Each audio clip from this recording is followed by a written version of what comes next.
बैठ जाओ सारे।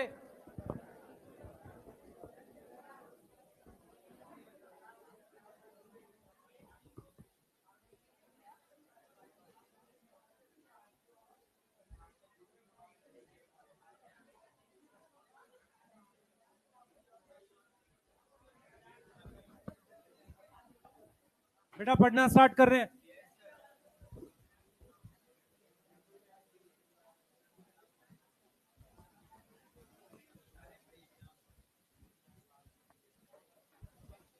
स्टार्ट कर रहे हैं बेटा पढ़ना।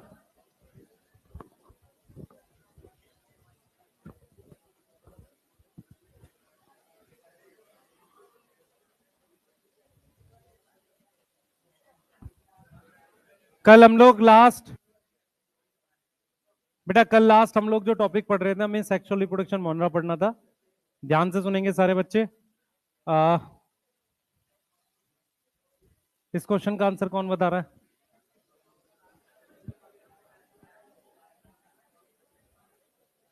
जिससे पूछो, जिससे पूछो वही बोलेगा।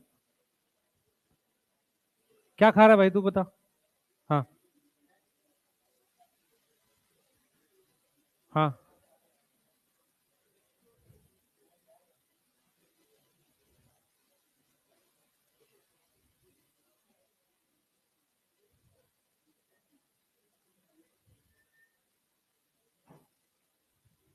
तू बता भाई। बैठ बच्चे बैठ। बैठ जा, हाँ बता। डी आएगा। न्यूक्लियस में होते हैं एंजाइम। न्यूक्लियस में होते हैं एंजाइम। ठीक है, डी आंसर है इसका। इसका आंसर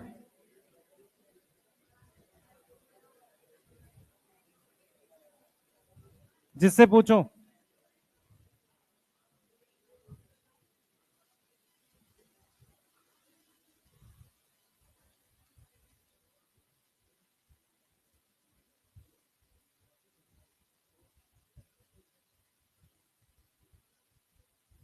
तू बता बेटा। ये बगल में क्या आएगा? Both A and B. C. C ठीक है, बैठ जाओ। और कोई? और कोई ट्राई करना चाहता हो? सी पे सब एग्री है? कौन कौन एग्री नहीं है सी पर? अच्छा, क्या लग रहा है? ए कितनों को लग रहा है? ठीक है, सी। सी कम लोगों को लग रहा है, क्यों? सिस्टर क्रोमेटिड अलग करने पर एपिकल मेरिस्टेम में मियोसिस नहीं होती। आंसर ये आएगा। हाँ, माइटोसिस होगी। एपिकल मेरिस्टेम लिखी हुई है। एपिकल मेरिस्टेम मतलब प्लांट की एपिकल मेरिस्टेम। वहां मियोसिस क्यों होगी? वहां माइटोसिस होती है। सही है? है? समझ में आ गया क्वेश्चन? अच्छा, एक चीज और बेटा, फाइनली आपको पता चल गया कोई एग्जाम नहीं हो रहा है इस साल। पूरा फोकस करो अगले साल पे। दूसरी चीज, फेज 1 फेज 2 जब आएगा आपको इन्फॉर्म कर देंगे। अगर फेज 2 का कुछ आने वाला होगा तो उसके हिसाब से आपको प्रिपेयर करना स्टार्ट कर देंगे। ठीक है? फेज 2 अगर आया तो किस तरीके का आएगा मैं आपको बता देता हूँ। ज्यादा क्वेश्चन नहीं होंगे। पहले भी जब प्री और मेंस होता था उसमें डिफरेंस होता था। प्री में ज्यादा क्वेश्चन होते थे, मेंस में नंबर ऑफ क्वेश्चन कम होते थे, पेपर मुश्किल होता था। ठीक है? मैं आपको बार बार ये थ्योरी बोली है कि नीट का पेपर कभी मुश्किल नहीं आ सकता, क्योंकि नंबर ऑफ क्वेश्चन ज्यादा है। अगर उसको मुश्किल बनाना है तो नंबर ऑफ क्वेश्चन घटाने पड़ेंगे। दूसरी बात यह है कि अगर प्री मेंस ऐसा कुछ लगता है तो प्री में क्वेश्चन ज्यादा रहेंगे, मेंस में क्वेश्चन क्या हो जाएंगे? कम आ जाएंगे। ये चीज क्लियर है? ये समझ में आ रहा है? और कम होंगे तो मुश्किल होंगे, तो हम उसके हिसाब से भी आपको बायो में दे देंगे। सही है? क्वेश्चन क्लियर है? इसके अलावा अब आपके पास एग्जैक्ट टाइम आ गया है कि कब हो रहा है। 4 मई को नेक्स्ट पेपर हो रहा है। क्लियर है? सही। कोई ऐसा है जो काउंसलिंग करने वाला हो? करने वाले हो आप? ठीक है, काउंसलिंग करो पर साथ के साथ पढ़ाई करते रहो। ठीक है? क्लियर है? तो बाकी मेंटली प्रिपेयर रहो कि 8-9 महीने का टाइम है। मैं फिर रिपीट कर देता हूँ। मैं ड्रॉपर की तैयारी को 3 फेज में देखता हूँ हमेशा से। पहला फेज अगस्त में एंड हो रहा होता है, जब ये कुछ छुट्टियां स्टार्ट हो जाती हैं। 15 अगस्त, उसके आसपास कुछ रक्षाबंधन, जन्माष्टमी, उस फेज तक आप सेटल हो जाने चाहिए किसी भी बैच में है। प्लस आपको पता होना चाहिए कितने क्वेश्चन बनाने, आपका स्कोर आना शुरू हो जाना चाहिए। दूसरा फेज आपका खत्म होता है दिवाली और छठ के आसपास, जहां पर आप क्या कर रहे होते हैं, आपका सिलेबस पूरे पेज से चल रहा होगा और बहुत सारे बच्चों का बैकलॉग बनना स्टार्ट हो जाता है या बन चुका होता है। तीसरा फेज फैब में होता है जिसमें मैक्सिमम सिलेबस कवर होता है। समझ में आ रहा है? तो 3 फेज में फेज 1 आपका एंड होने वाला, मैं बार बार बोल रहा हूँ। आप में से बहुत सारे बच्चे सेटल नहीं हुए हैं, मेंटली प्रिपेयर हो जाओ। बहुत सारे बच्चों की हैबिट क्या है, पढ़ते हैं डेली, लेकिन अपने मन से पढ़ते हैं, एंजॉय करने के लिए पढ़ते हैं। वो क्या करते हैं, किताब खोल के फिजिक्स पढ़ते हैं पहले, या कोई भी चीज ऐसी पढ़ते हैं जो उन्होंने आज नहीं पढ़ी थी। ये गलत तरीका है। सबसे पहले सेम टॉपिक को रिवाइज किया करो जो आज हुआ है, वो आपका पहला काम है। आज का कल का रिवाइज करो, फिर उसके बाद अगले पर जाया करो। क्लियर है?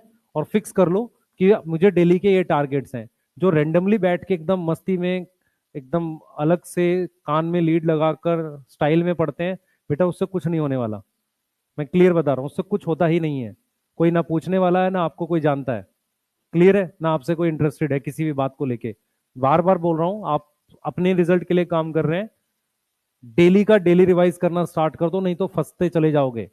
और खासकर बायो में क्या होगा, आपको अभी लग रहा आता ही है, क्लास में भी लगता आती है, जब वो इकट्ठा हो जाता है ना 3 चैप्टर, तब रिवाइज करना भारी हो जाता है, और फिर पूरा पूरा दिन लग जाता है नोट्स रिवाइज करने में। इसीलिए डेली रिवाइज करो। ठीक है? और ऐसी कोई थ्योरी नहीं है कि जिसके 100 नंबर आए उसके 650 700 नहीं आ सकते, ऐसी कोई थ्योरी ही नहीं है।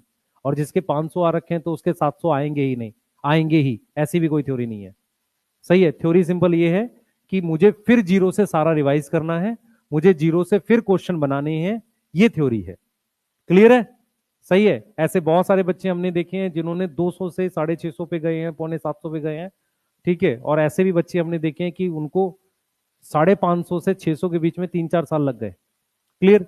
पॉइंट कहां पर गड़बड़ आता है, वो कई बार कुछ सब्जेक्ट को लाइटली ले लेते हैं, या कई बार वो क्या करते हैं, उनको एग्जैक्ट नहीं समझ में आता कि हमारी प्रॉब्लम क्या है। अपनी प्रॉब्लम आइडेंटिफाई करो। एनसीईआरटी रीड करने में दिक्कत आ रही है, क्वेश्चन सॉल्व करने में दिक्कत आ रही है, कहाँ आ रही है, फिजिक्स में दिक्कत आ रही है, केमिस्ट्री, आइडेंटिफाई करके उसे सॉल्व करो। आप बोलोगे नहीं तो कोई आपसे पूछेगा नहीं। ठीक है? टीचर से बात करो सबसे पहले, किसी दूसरे टीचर से पहले टीचर की बात मत करो, कोई फायदा नहीं है। जो टीचर तुम्हें पढ़ा रहा है उसी से पूछो कि सर क्यों नहीं बन रहा है, वही आपके लिए रिस्पॉन्सिबल है, आपको उनसे बात करनी चाहिए। समझ में आ रहा है? अपने अंदर बाद में कमी देखो, पहले ये देखो कि मुझसे नहीं बन रहा, मैं टीचर से बात करूं, उससे टाइम लूं, डाउट पूछूं, इंप्रूव करूं। क्लियर? दूसरा, कोई भी असाइनमेंट मिले उसको पूरा सॉल्व करो। आधा अधूरा असाइनमेंट करके कोई फायदा नहीं होता। क्लियर है? सही है?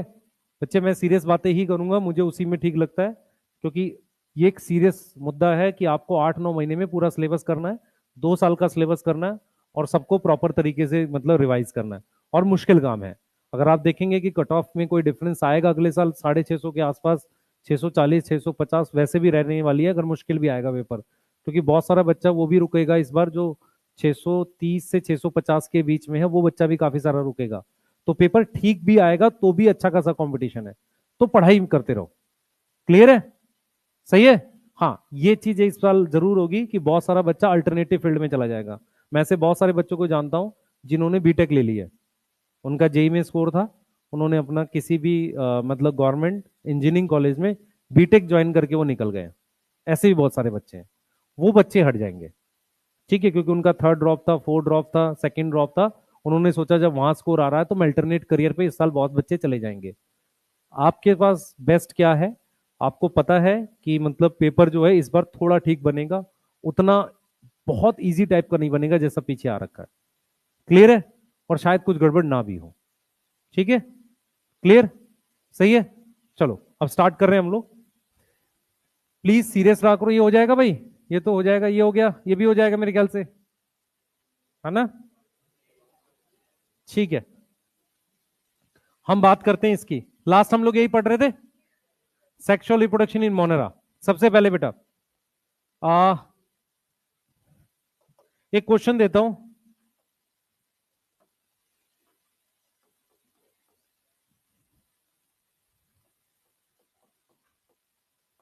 इन दोनों क्वेश्चन का मतलब समझ लेना ताकि आपको चीजें समझ में आ जाए।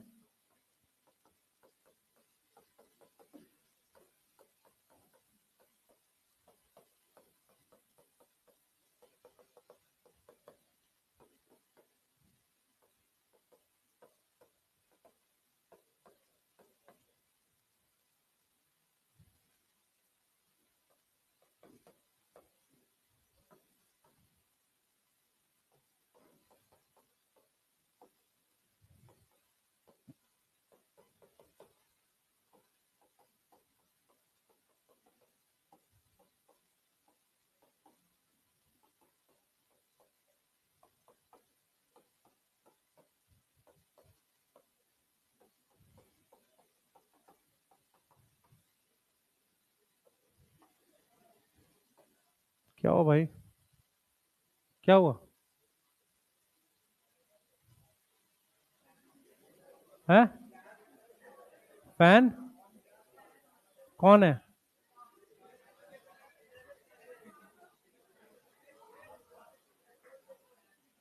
कर ले भाई, फैन ऑन करने कहाँ कर रहा है ऑन?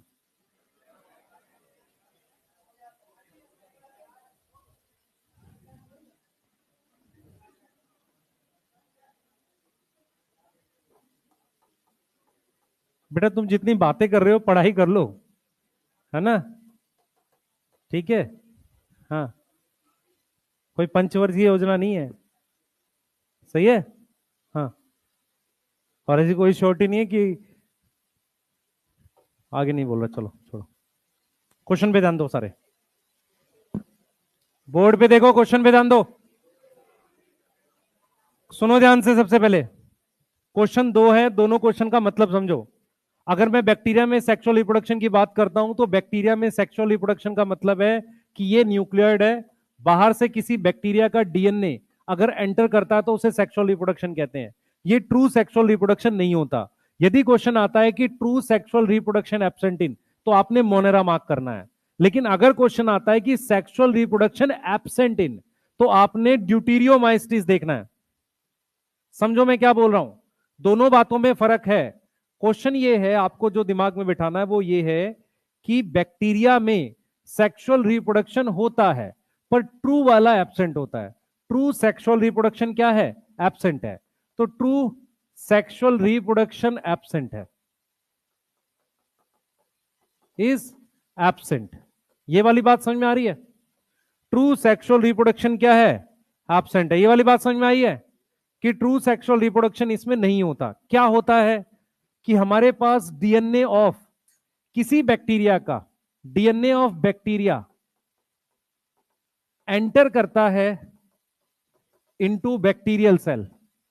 किसी दूसरे बैक्टीरिया का डीएनए बैक्टीरियल सेल में एंटर करता है, उसको हम कंसीडर कर लेते हैं, consider as sexual reproduction. Sexual reproduction, देखो बेटा, हमारे पास, ध्यान सुनेंगे, हमारे पास क्या होता है, एनसीईआरटी लिखती है some primitive method of, some primitive method of DNA transfer occur. Board पे फोकस करें एक बार सारे बच्चे, मैं क्या बोलने चाह रहा हूं उसको सुनो ध्यान से बेटा। मैं ये कह रहा हूं आपको यहां पे कि बैक्टीरिया के अंदर सेक्सुअल रिप्रोडक्शन का मतलब है किसी दूसरे बैक्टीरिया का डीएनए अगर बाहर से किसी बैक्टीरिया में चला जाता है तो उसे सेक्सुअल रिप्रोडक्शन मान लेते हैं। सेक्सुअल रिप्रोडक्शन के लिए क्या क्या चाहिए होता है? पहला, आपको गैमेट चाहिए, गैमेट फ्यूज होता है, जाइगोट बनता है, मियोसिस होती है, वेरिएशन आता है। लेकिन बैक्टीरिया में ना गैमेट होता है, ना जाइगोट बनता है, ना कुछ ऐसा फ्यूज होता है, सिर्फ वेरिएशन आती है। क्यों? क्योंकि बाहर से डीएनए एंटर करता है। इसीलिए हम इसको क्या बोलते हैं कि ट्रू सेक्सुअल रिप्रोडक्शन एब्सेंट है। सेक्सुअल रिप्रोडक्शन तो है, मेरी बात समझ में आ रही है, लेकिन ट्रू नहीं है। क्योंकि ट्रू सेक्सुअल रिप्रोडक्शन में क्या चाहिए मुझे? ये सारी चीजें चाहिए। तो मैं ये लिख रहा हूं बेटा, इन बैक्टीरिया, इन बैक्टीरिया हमारे पास क्या क्या नहीं है, इन बैक्टीरिया हमारे पास क्या क्या नहीं है बेटा, बताते हैं। हाँ बेटा, बैक्टीरिया में क्या क्या नहीं है देख लेते हैं। हाँ, हमारे पास मियोसिस होगी, meiosis not occur, yes. Gamete नहीं बनेगा, गैमेट्स नॉट फॉर्म, जाइगोट नहीं बनेगा, यस, जाइगोट भी नहीं बनेगा। तो फिर सिर्फ क्या हो रही है? हाँ, डीएनए एंटर करता है और वेरिएशन आती है। डीएनए एंटर और क्या होता है? वेरिएशन आती है। ये वाली बात समझ पा रहे हो? किसको नहीं समझ में आई ये बात? मैं ये समझा रहा हूं बेटा, बैक्टीरिया में सेक्सुअल रिप्रोडक्शन को कहते हैं primitive method of DNA transfer. Primitive शब्द का मतलब होता है कुछ पुराने तरीके हैं कि बाहर से डीएनए किसी बैक्टीरिया सेल में आ गया, पहला पॉइंट। दूसरा पॉइंट हम यहां पे ये कह रहे हैं बच्चे कि ट्रू सेक्सुअल रिप्रोडक्शन नहीं है। ट्रू सेक्सुअल रिप्रोडक्शन के लिए मियोसिस होनी चाहिए, जाइगोट बनना चाहिए, गैमेट कई बार नहीं भी होता, चल जाएगा। जैसे बेसिडियोमाइसीस एक ग्रुप है जहां गैमेट नहीं होते, हाइफे फ्यूज करते हैं। तो गैमेट ना हो फिर भी चल जाएगा, पर आइडियली गैमेट होना चाहिए, ठीक है। लेकिन बैक्टीरिया में क्या होता है, डीएनए एंटर करता है और वेरिएशन आती है, ये सब नहीं होता। मेरी बात समझ में आ रही है? ये सब नहीं होता। क्लियर है? इसीलिए हम क्या लिख रहे हैं, true sexual reproduction is absent. तो अगर क्वेश्चन आता है ट्रू सेक्सुअल रिप्रोडक्शन एब्सेंट, तो क्या मार्क करना है, मोनेरा। लेकिन अगर क्वेश्चन आता है सेक्सुअल रिप्रोडक्शन एब्सेंट, ऐसा नहीं है कि बैक्टीरिया में हो नहीं रही, हो रही है पर ट्रू नहीं है, तो उसमें आप कौन सा ग्रुप खोजेंगे, ड्यूटेरियोमाइस्टिस। ड्यूटेरियोमाइस्टिस फंजाई का वो ग्रुप है जिसमें सेक्सुअल रिप्रोडक्शन नहीं होती। ये मुझे नहीं पता, हो सकता है आप में से काफी सारे बच्चों को ये बात नहीं पता होगी, चल जाएगा, आगे जाकर पता चलेगी। क्लियर है? पर आपको ये तो पता चल रही है कि ट्रू सेक्सुअल रिप्रोडक्शन किसमें नहीं होती, मोनेरा में। क्लियर है? डाउट पूछेंगे आप, स्टार्ट करो, पूछो, कुछ पूछना पूछ लो यार, पूछ लिया करो। कुछ नहीं पूछना है किसी को? सेक्स ऑर्गन नहीं होंगे, सिंगल सेल में सेक्स ऑर्गन नहीं बन सकता, ठीक है। ऑर्गन का मतलब has to be multicellular, सही है। और पूछो, कुछ नहीं पूछना है किसी को? हाँ बेटा,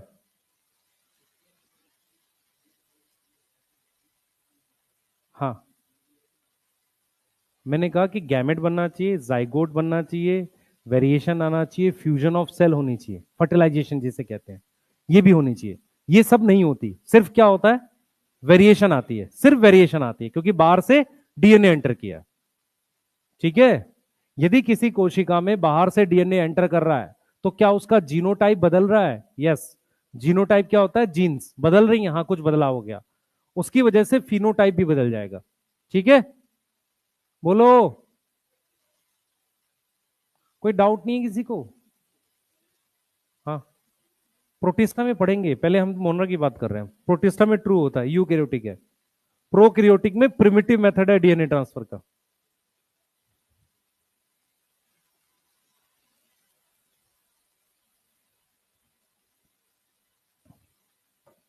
हम ये 3 टाइप का पढ़ेंगे बेटा,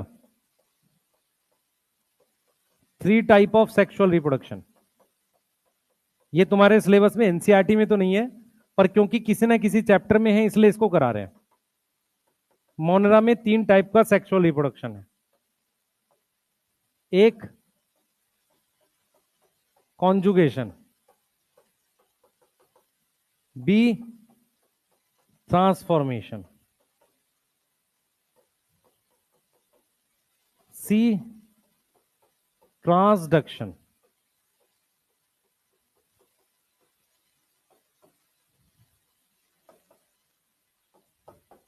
क्लियर है? बोलो, कॉन्जुगेशन, ट्रांसफॉर्मेशन, ट्रांसडक्शन, क्लियर?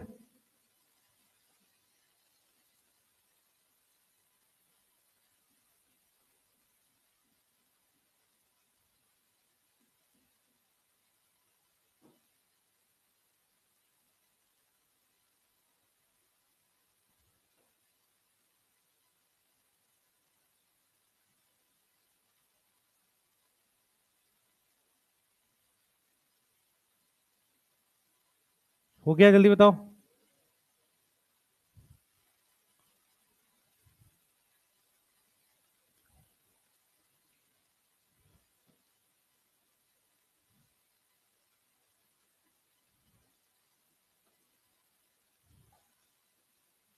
लिख लिया?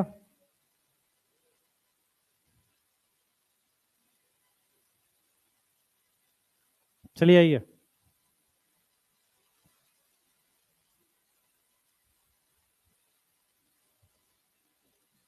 जल्दी करिए बेटा। तुम्हारे सिलेबस में ट्रांसफॉर्मेशन ग्रिफिथ वाला एक्सपेरिमेंट है जो क्लास 12th में मॉलिक्यूलर जेनेटिक्स में है। ट्रांसफॉर्मेशन में कॉन्जुगेशन जो है नहीं है सच, ट्रांसडक्शन हर्से चेज के एक्सपेरिमेंट से रिलेट करेंगे। क्लियर है? ठीक। आपने अपने दिमाग में क्या बिठाना है कि बैक्टीरिया के अंदर ट्रू सेक्सुअल रिप्रोडक्शन नहीं होता। यदि किसी बैक्टीरिया में बाहर से डीएनए एंटर करे तो उसे हम मान लेते हैं सेक्सुअल रिप्रोडक्शन। हाँ बेटा,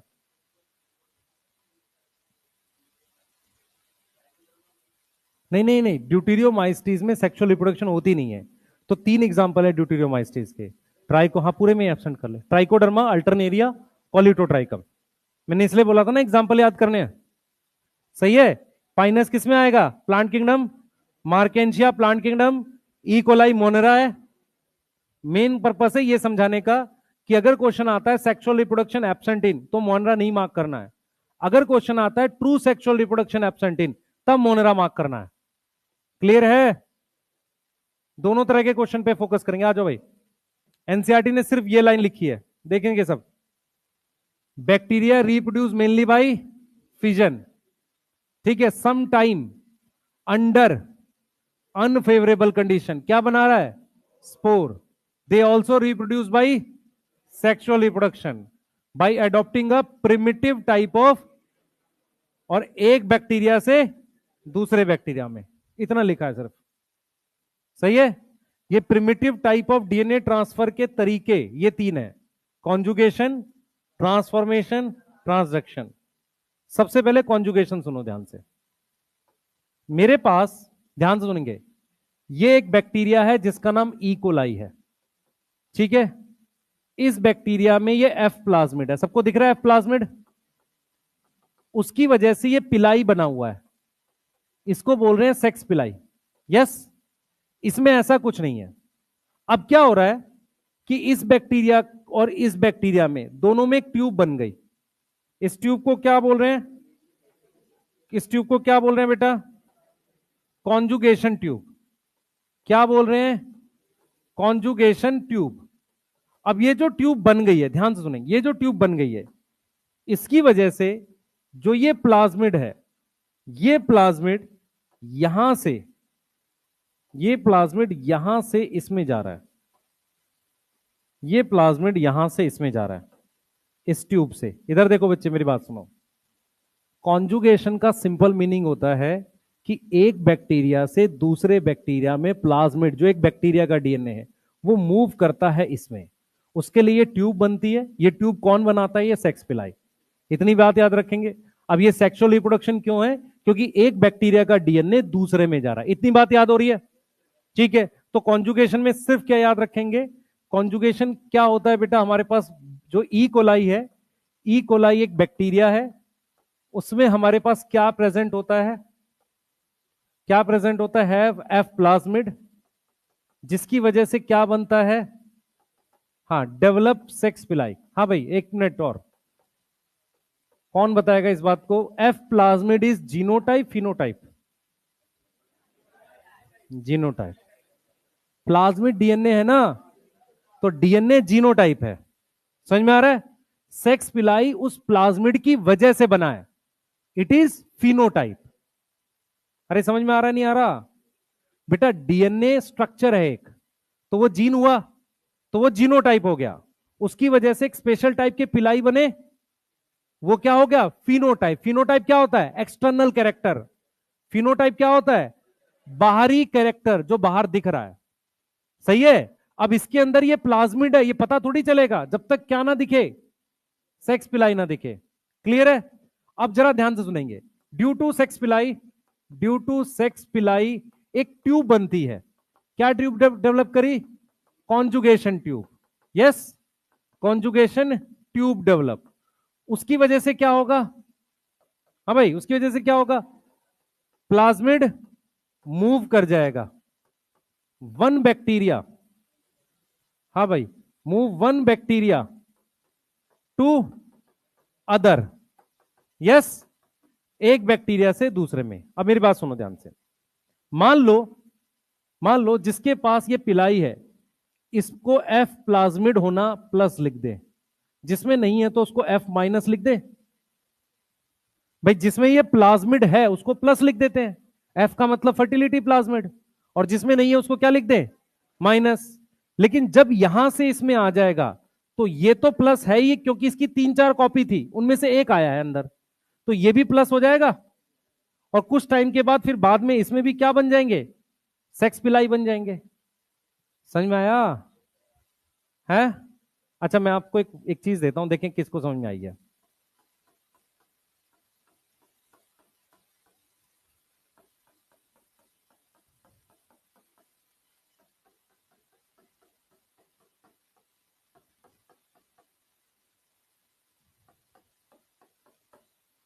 इसका क्या मतलब है? अगर मैं दूं इसको ए और बी लिख दूं, which of the following is not successful conjugation, या conjugation is not successful? B. समझ में आ रहा है? बोलो।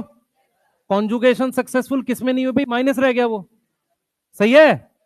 अब ये क्वेश्चन आते थे जब हम 2011-12 में पढ़ाते थे ऑफलाइन में, तो जो टेस्ट आते थे ना कोचिंग्स के, उनमें इस तरह के फर्जी क्वेश्चन होते थे। ठीक है। क्वेश्चन मुश्किल क्यों होता है? क्योंकि हम बेसिक नहीं पढ़ते हैं। आप बेसिक ध्यान रखो, आपको क्वेश्चन कोई भी बन जाएगा। सही है। अपने दिमाग में अभी ये प्लस माइनस ज्यादा नहीं घुसाना, सिर्फ क्या याद रखना है, क्या याद रखना है कि एफ प्लाज्मिड होता है, उसकी वजह से सेक्स पिलाई बनती है और उससे एक ट्यूब अटैच होती है, जो एक बैक्टीरिया का प्लाज्मिड किसमें मूव कर देती है? दूसरे बैक्टीरिया में। ये सेक्सुअल रिप्रोडक्शन क्यों है? क्योंकि एक बैक्टीरिया का डीएनए दूसरे में जा रहा है। यहां तक याद हो सकता है? बस इतना याद रखना है। ये प्लस माइनस के क्वेश्चन आते रहेंगे जाते रहेंगे, इनको छोड़ दो। कोई डाउट नहीं। अब हमारे पास एक चीज और लिख रहा हूं, ट्रांसफॉर्मेशन। ये तुम्हारे सिलेबस में ग्रिफिथ का एक्सपेरिमेंट है। यस। तो हमारे पास क्या होता है? एक बैक्टीरिया होता है जिसका नाम होता है स्ट्रेप्टोकोकस। स्ट्रेप्टोकोकस सुना है सबने? इस बैक्टीरिया की दो स्ट्रेन होती है। स्ट्रेन समझ में आता है? जैसे काऊ और बफेलो की ब्रीड होती है। साहिवाल किसकी ब्रीड है? काऊ की, बफेलो की? काऊ की। जेनेटिक्स के पहले पेज पे लिखा है। ठीक है ना? तो streptococcus bacteria have two strain. एक आर स्ट्रेन है, यस, और दूसरा क्या है? एस स्ट्रेन है। ध्यान से सुनना मैं जो बता रहा हूं। हमारे पास क्या हुआ? ये आर स्ट्रेन था। आर स्ट्रेन के सरफेस पर ऐसे रफनेस होती है। ठीक है। ये कैसी स्ट्रेन है? आर। ठीक है। और ये वाला जो है, इसके सरफेस पर एक म्यूकस का कवर होता है। किसका कवर होता है? म्यूकस का चिपचिपा सा कवर होता है। ठीक है। तो ये कौन सी स्ट्रेन है? एस स्ट्रेन है। इसकी सतह पे किसका कवर है? म्यूकस का कवर है। यस। ठीक है ना? What is transformation? शब्द क्या कहता है? ट्रांसफॉर्मेशन का मतलब है कोई एक फॉर्म दूसरे में बदल जाए। तो मैंने बीकर में ये क्या ले दिया है? ये आर स्ट्रेन रख दी है। बीकर के अंदर मैंने ये आर स्ट्रेन रख दी है। इसमें बाहर से डीएनए एंटर कर गया। क्या एंटर कर गया? डीएनए एंटर कर गया। वो कहीं ना कहीं किसी मरे हुए स्ट्रेन का था। उसने क्या किया? इसको कन्वर्ट कर दिया, ट्रांसफॉर्म कर दिया। ट्रांसफॉर्म का रियल मीनिंग होता है चेंज इन फिनोटाइप। ट्रांसफॉर्म कर दिया एस को किसमें, सॉरी आर को किसमें? एस स्ट्रेन में। तो ये चीज हो गई, इसको कह रहे हैं ट्रांसफॉर्मेशन। तो ट्रांसफॉर्मेशन में क्या हुआ है? डीएनए फ्रॉम मीडियम एंटर किया है। डीएनए फ्रॉम कहां गया है? मीडियम एंटर किया है। एंटर किया है, जो चेंज कर रहा है, विच कन्वर्ट, किसको किसमें कन्वर्ट कर रहा है? आर स्ट्रेन को किसमें? एस स्ट्रेन में। मेट्रो बना रहे हैं ऊपर? कहां से आवाज आ रही? ऊपर से? क्या बन रहा है? हेलीपैड बन रहा है? तुम्हारे यहाँ टैक्सी चलती नहीं है पटना में सही से, तुम हेलीपैड बनवा रहे हो? हैं? कल कल बारिश होने के बाद आदि तो रोड पे तैर रहे थे। हैं? इधर ध्यान दो, फर्जी बात ना किया करो, पढ़ो। हाँ हाँ, पटना में ना। हाँ, पढ़ लो यार, पढ़ लो, कोई फायदा नहीं है। अरे पढ़ लो भाई, है ना? तुम लोग को भी एम्स में जाना है ना, फिर पैसे कमाने हैं, है ना? सॉल्वर गैंग का हिस्सा बनना है ना? हाँ, इधर ध्यान दो, पढ़ाई पे ध्यान दो बेटा, ध्यान दो। मैं जो बता रहा हूं सुनना ध्यान से, पहले समझो। अगर ट्यूब से जाता है तो क्या बोलते हैं? कॉन्जुगेशन। अगर मीडियम से डीएनए जा रहा है, कहां पे था? मीडियम में। अगर मीडियम से जाता है तो क्या बोलते हैं? ट्रांसफॉर्मेशन। ट्रांसफॉर्मेशन का रियल मतलब होता है कि एक फॉर्म दूसरी फॉर्म में कन्वर्ट हो गई। ये बैक्टीरिया की वो फॉर्म है जिसकी सतह पे, सरफेस पे रफनेस है, और वो किसमें कन्वर्ट हो गया? स्मूथ, बाहर कवर बन गया। एक बैक्टीरिया होता है स्ट्रेप्टोकोकस, ये निमोनिया करता है। इस बैक्टीरिया की दो फॉर्म मिलती है, आर और एस। आर डिजीज नहीं करती, एस डिजीज करती है। तो हमने ये देखा कि बीकर के अंदर आर स्ट्रेन एस में कन्वर्ट हो जाती है अगर बाहर से डीएनए एंटर करता है। एक फॉर्म का दूसरे में कन्वर्ट होना क्या कहलाता है? ट्रांसफॉर्मेशन। कोई डाउट? बोलो, बन जाएगा? पूछो, कुछ पूछना है किसी को? जल्दी पूछो। हाँ बेटा, रिपीट करूं? समझाओ, मेरी बात सुन ध्यान से, समझ इस बात को। जैसे ये जो प्लाज्मिड है ना, ये एक स्ट्रक्चर है, इसमें जीन्स हैं। तो मान ले यहां पर कोई जीन है और यहां पर कोई जीन है, तो जो जीन होती है उसे जीनोटाइप बोलते हैं। उस जीन की वजह से जो स्ट्रक्चर डेवलप होता है बाहर, उसको क्या बोलते हैं? फिनोटाइप बोलते हैं। समझ में आ रहा है? तो अगर एफ प्लाज्मिड है तो जीनोटाइप है, तो ये फिनोटाइप बनता है। फिनोटाइप मतलब एक्सटर्नल कैरेक्टर, जीनोटाइप का मतलब जीन्स होती हैं। ये चीज समझ में आ रही है? ट्रांसफॉर्मेशन का मतलब यहां पर क्या है कि एक फॉर्म दूसरे में कन्वर्ट होगी, मतलब एक तरीके से चेंज, एनसीईआरटी क्या लिखती है? Change in physical form. Physical form मतलब एक्सटर्नल फॉर्म, जो बाहर से दिख रही है। क्लियर है? सही है। अपने दिमाग में क्या बिठाना है? कुछ पुराने तरीकों से डीएनए एंटर करना चाहिए। सेक्सुअल रिप्रोडक्शन किसका आना चाहिए? डीएनए बैक्टीरिया का। उसके तरीके हैं ट्यूब बना के, कॉन्जुगेशन, मीडियम के थ्रू, ट्रांसफॉर्मेशन। सही है? ई कोलाई में क्या हो रहा है? कॉन्जुगेशन। ट्रांसफॉर्मेशन किस में हो रहा है? स्ट्रेप्टोकोकस में। कर सकते हैं याद? बोलो। ठीक है, पूछो, और कुछ पूछ लो भाई।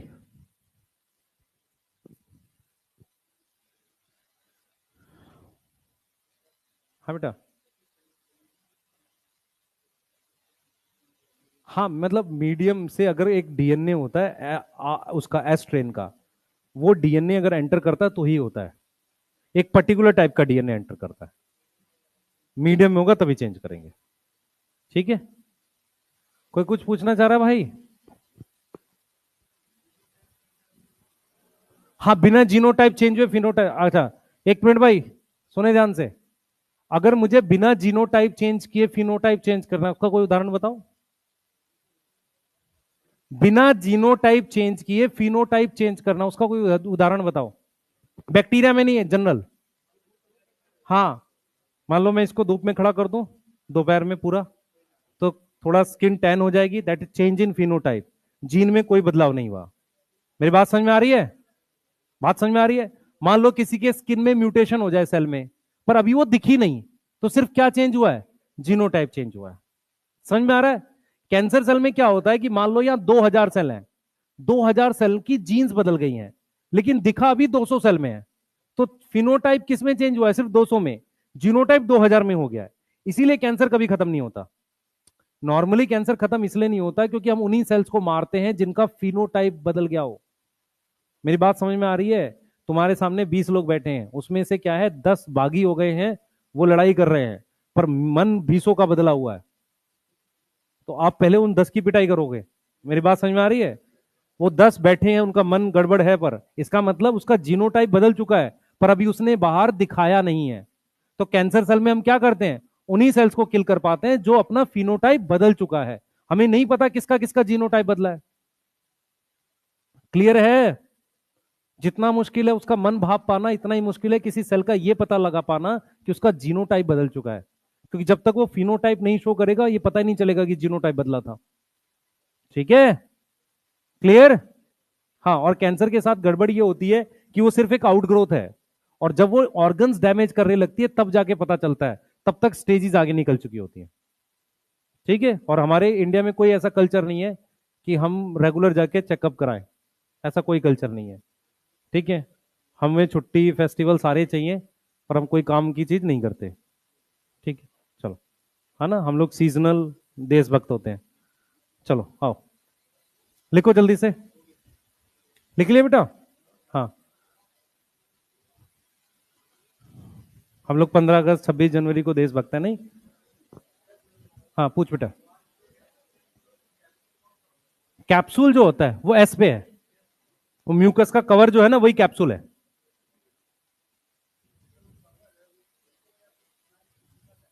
ठीक होना चाहिए, कैप्सूल है। ठीक है? और पूछो। और कोई कुछ पूछ रहा है? चले आगे। 3 टाइप बताई थी, पहला कॉन्जुगेशन, दूसरा ट्रांसफॉर्मेशन, तीसरा ट्रांसडक्शन। जल्दी लिख लो, ट्रांसडक्शन बता रहा हूं, जल्दी बना लो बेटा, थोड़ा जल्दी जल्दी ड्रॉ करो, ट्रांसडक्शन बताना है।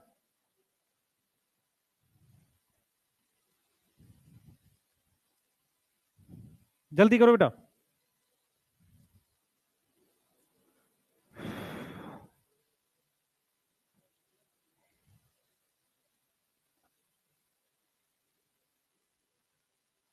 ट्रांसफॉर्मेशन ग्रिफिथ का एक्सपेरिमेंट है। ट्रांसडक्शन में मैं वायरस की लाइटिक साइकिल आपको बताऊंगा, और वो किस में दे रखी है आपके, कौन से एक्सपेरिमेंट में, मॉलिक्यूलर में, हर्से और चेज में। हाँ बेटा बता। हाँ जीनोटाइप चेंज हुआ इसलिए फिनोटाइप बदला है। हाँ दोनों होगा बच्चे, नॉर्मली जीनोटाइप बदले हुए फिनोटाइप नहीं बदलता है। मैं तुझे बस एक ऐसा उदाहरण दे रहा था कि फिनोटाइप क्या हम जीनोटाइप बदले बिना कर सकते हैं, वो होता है ह्यूमंस में। ये चीज समझ में आ रही है? ठीक है बैठ जाओ बच्चे, और पूछो, डाउट पूछ लो बेटा।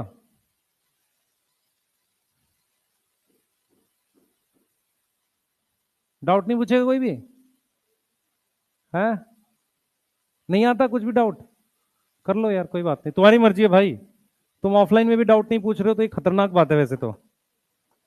हाँ टाइम ना पास करो, इधर ध्यान दो, मुझे पता है सब नंबर नहीं आते तुम्हारे किसी के, इधर दो। बोर्ड पे ध्यान रखो बेटा, बोर्ड पे ध्यान रखेंगे।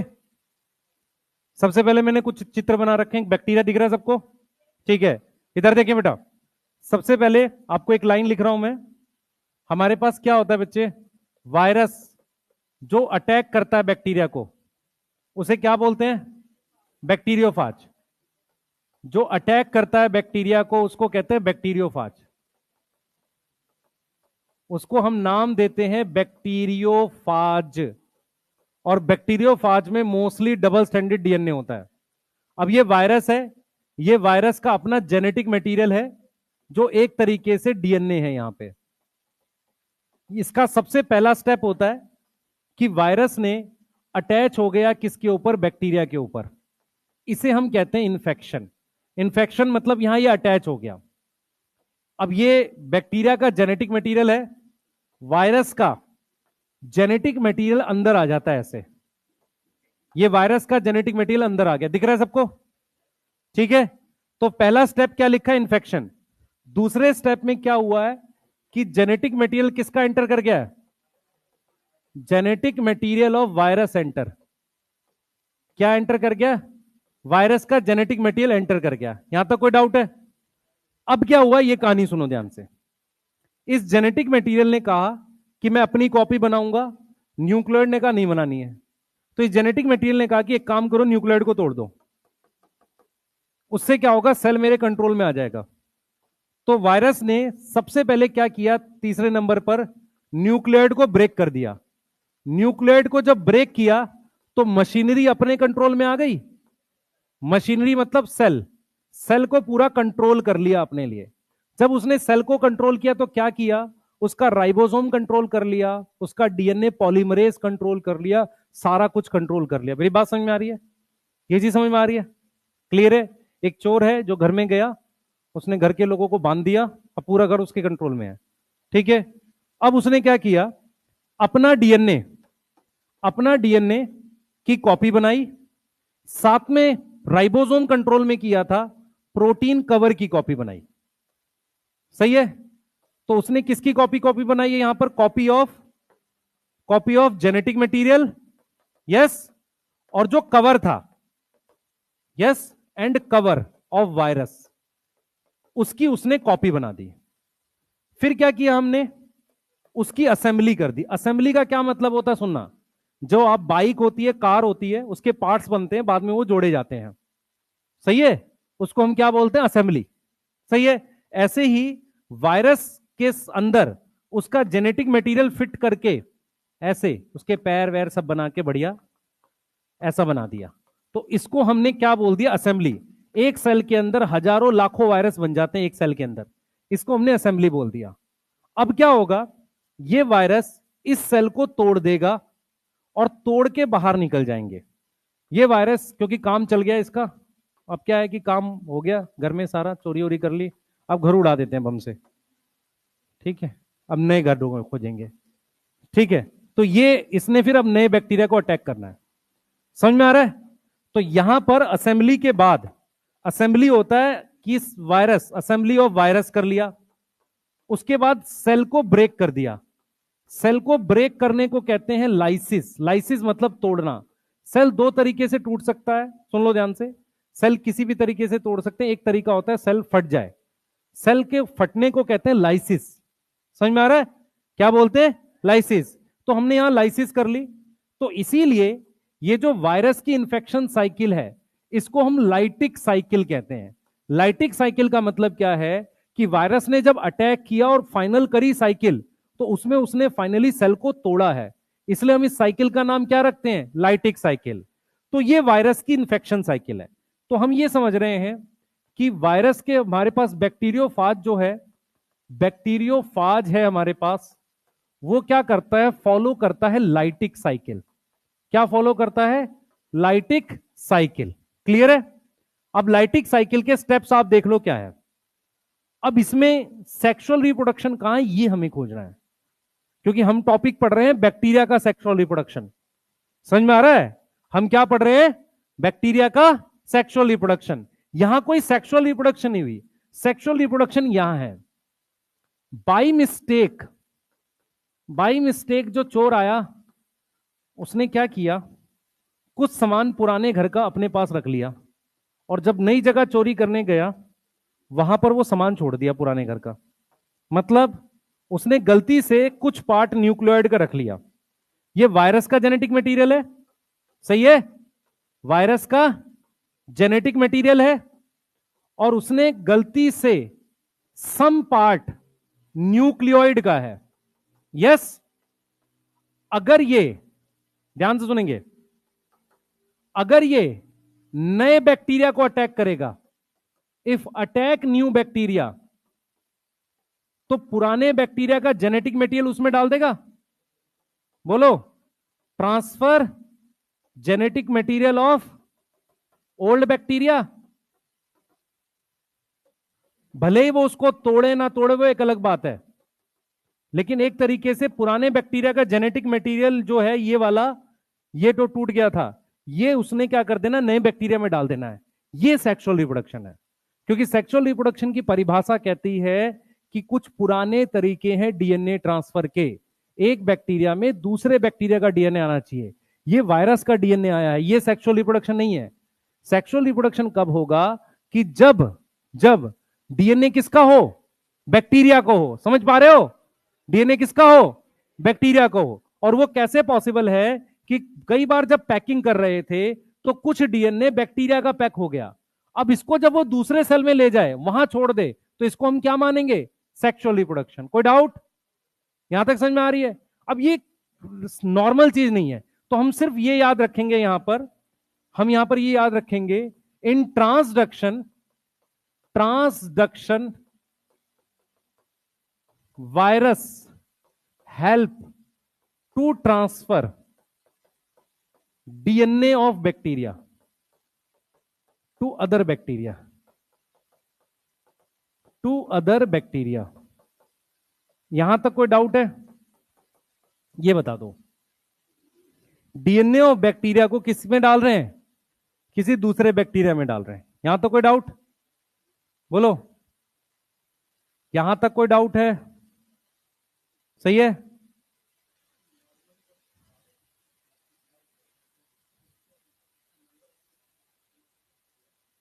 वायरस मल्टीप्लाई किया तो लाखों वायरस बन जाएंगे। और भी तरीके हैं फंड उसको बस्ट का। कैसे कराएगा? अंदर पानी एंटर करवा दे,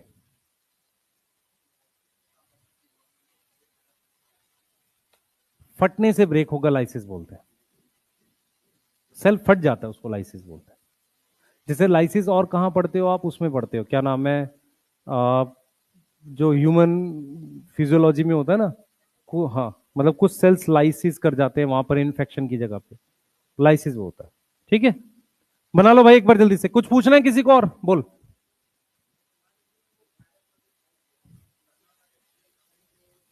हाँ, डेड हो जाएगा। ठीक है, अब मैं बताता हूं क्या किया। ये तो एक नॉर्मल साइकिल है। अब जब इसने ये डीएनए इसके साथ लगाया ना, तो इस वायरस की वो जीन खराब हो जाती है जिससे वो सेल तोड़ता है, अपना नंबर बढ़ाता है और सेल तोड़ता है। मेरी बात मैं रिपीट कर देता हूं। जब ये जीन इसके साथ लगी, तो वायरस की वो जीन खराब हो गई जिससे वो क्या करता है, दूसरे बैक्टीरिया का एक तो सेल तोड़ता है और अपना नंबर मल्टीप्लाई करता है।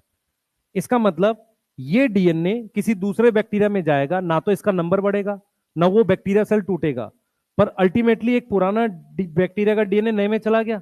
इसे सेक्सुअल रिप्रोडक्शन कह देंगे। ठीक है, और पूछो।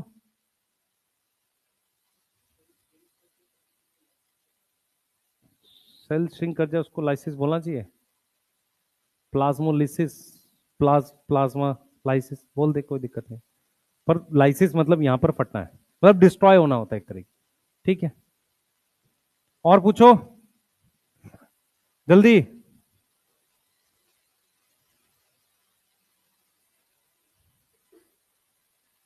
भाई तुम्हें ईथर ईस्टर आता है ना? है, ईथर क्या होता है? ROR, COR।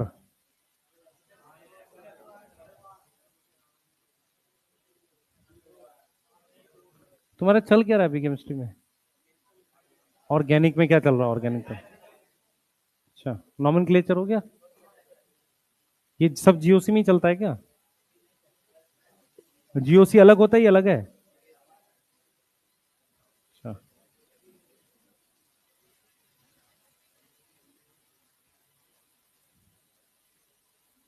तो अभी इसके बाद जीओसी चालू होगी, उसके बाद? अच्छा, तो वो 11th होती है। अच्छा, 11th में एल्काइल एलाइड तक है? सिर्फ हाइड्रोकार, एल्काइल एलाइड नहीं 11th में? 12th में? अच्छा,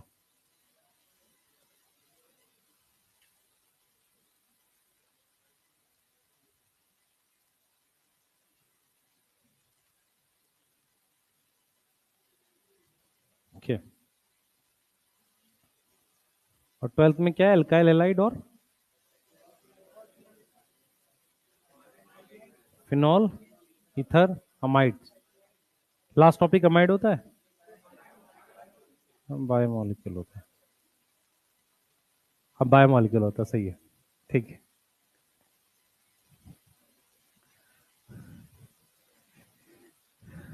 मैं इसलिए नहीं पूछ रहा था। बायोमोलिक्यूल एमडी सर पढ़ाएंगे भाई, पहले से ही डिसाइड है। ऐसा कोई बातचीत नहीं हुई हमारी आपकी? हाँ,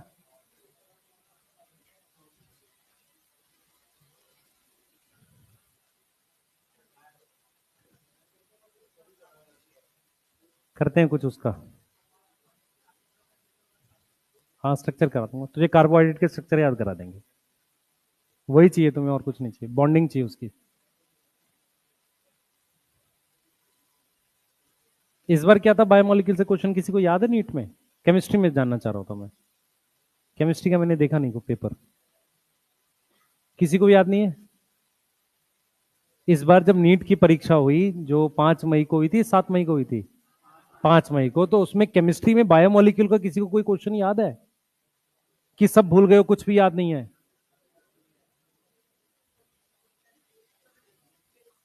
हैं?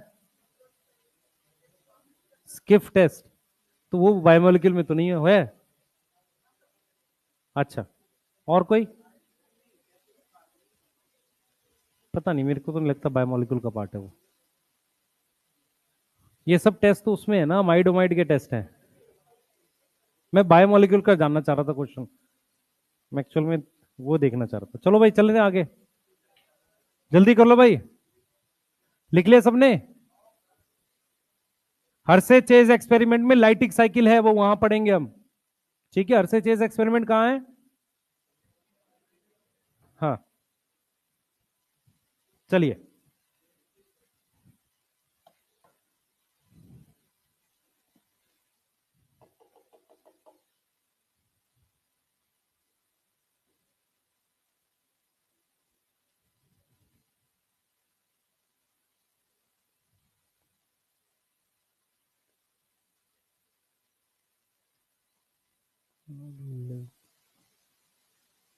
चलिए स्टार्ट करें।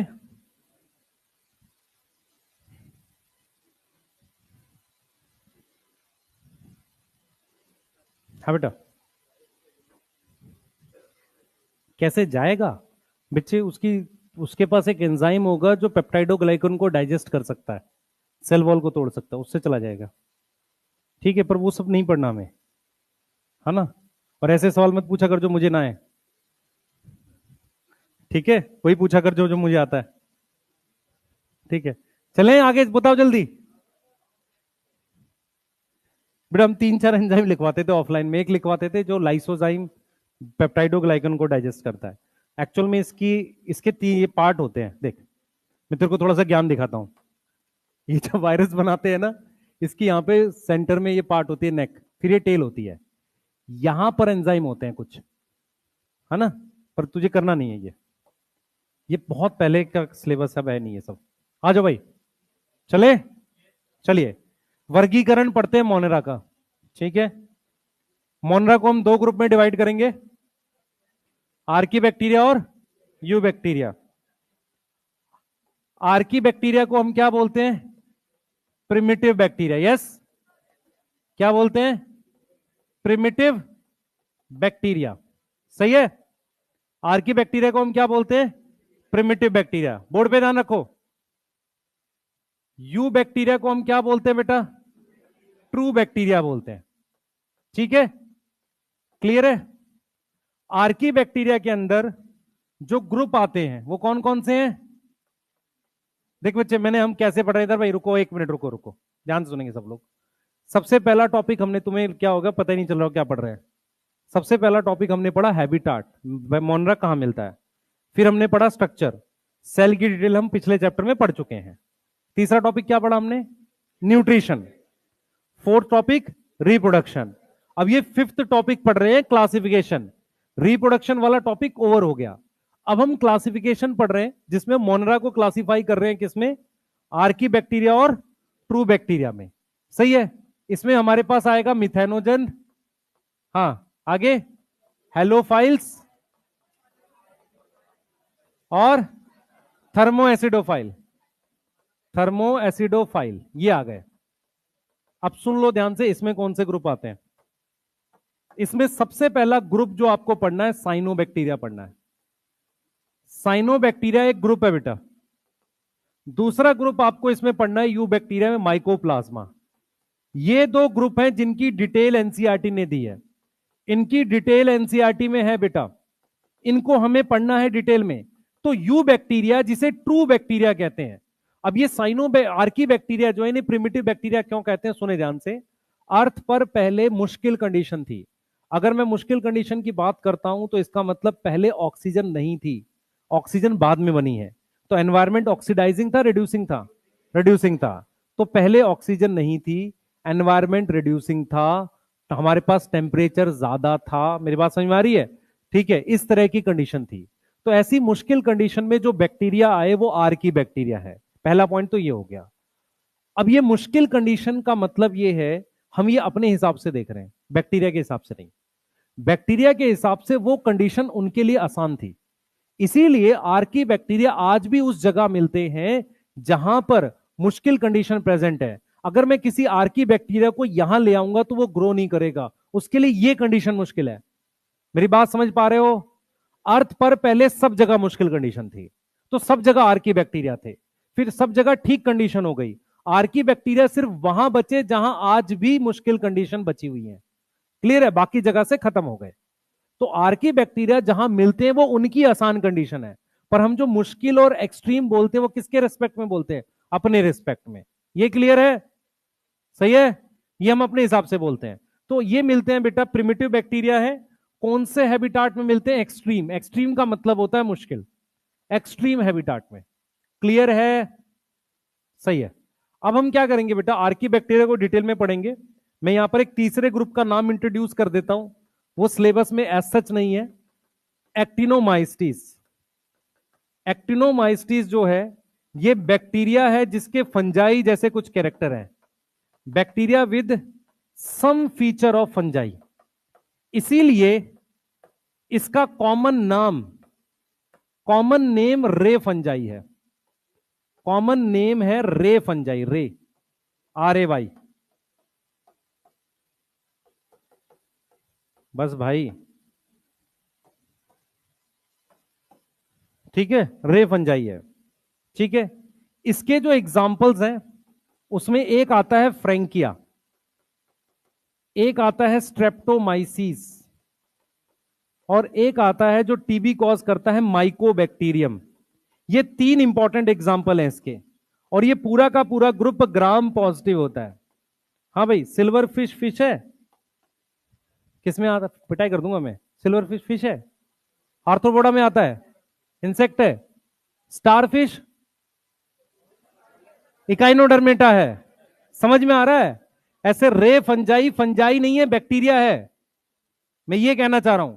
क्वेश्चन कैसा आ सकता है इसका, ऐसा आ सकता है क्वेश्चन, ये आ सकता है पुराने पैकेज में या कहीं पे मिल जाएगा, विच इज प्रोकैरियोटिक।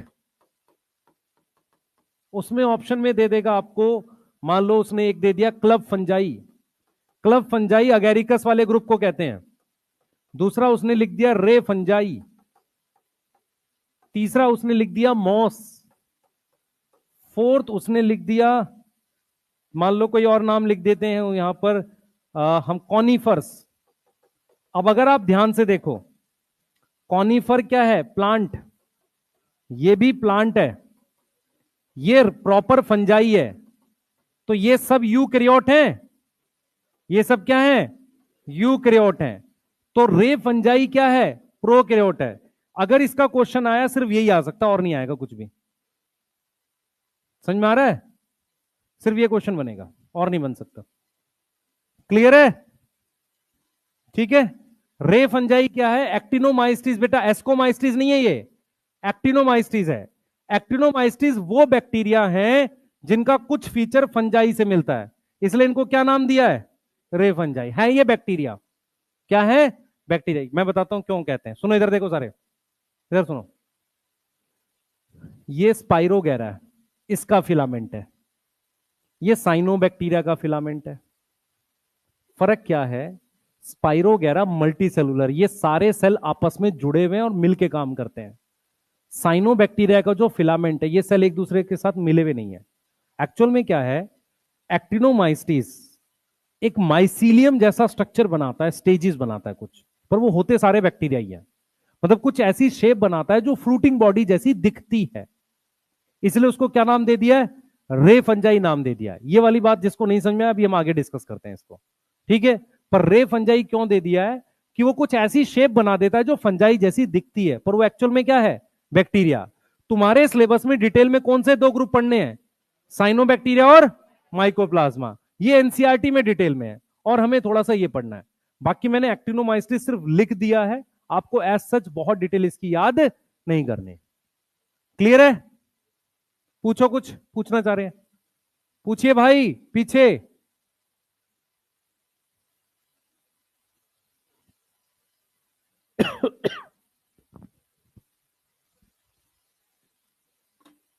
पढ़ लो यार, पूछ लो कुछ, कुछ नहीं पूछता पीछे से भी, डाउट पूछते ही नहीं तुम लोग, पूछ लिया करो यार। देखो आता किसी को कुछ नहीं है, पूछ लोगे तो अच्छा ही रहेगा, है ना। पूछ लिया करो बेटा।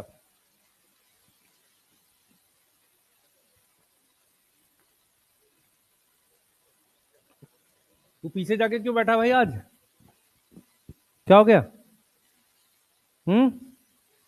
लेट आया था, ये बिठा नहीं रहे तेरे को अपने साथ हैं? हाँ, वो पीछे बैठ के आराम से फोन चला रहा होगा, सही है। उसको मिला होगा आज आईफोन, मिला होगा जल्दी आजकल में, है ना।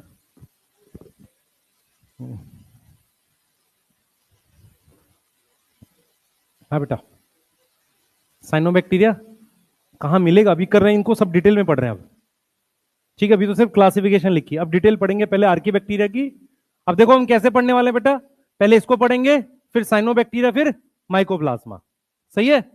इनके बारे में पढ़ रहे हैं, जल्दी करो।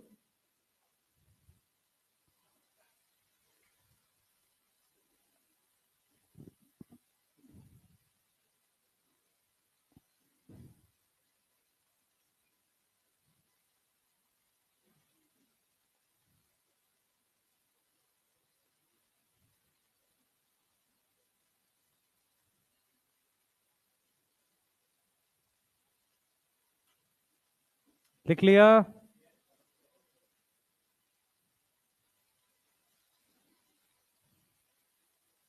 कुछ पूछेगा नहीं कोई भी?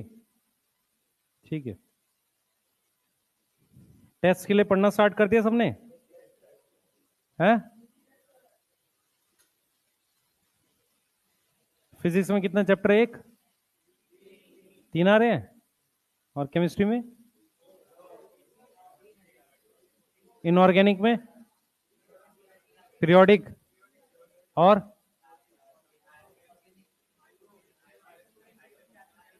आईयूपीएससी और आइसोमेरिज्म। ठीक है। और जूलॉजी में रेस्पिरेशन, ब्रीथिंग ना? और इसमें सेल साइकिल और सेल, वो तुम अपने रिस्क पे पढ़ के आओ, मुझे नहीं पता।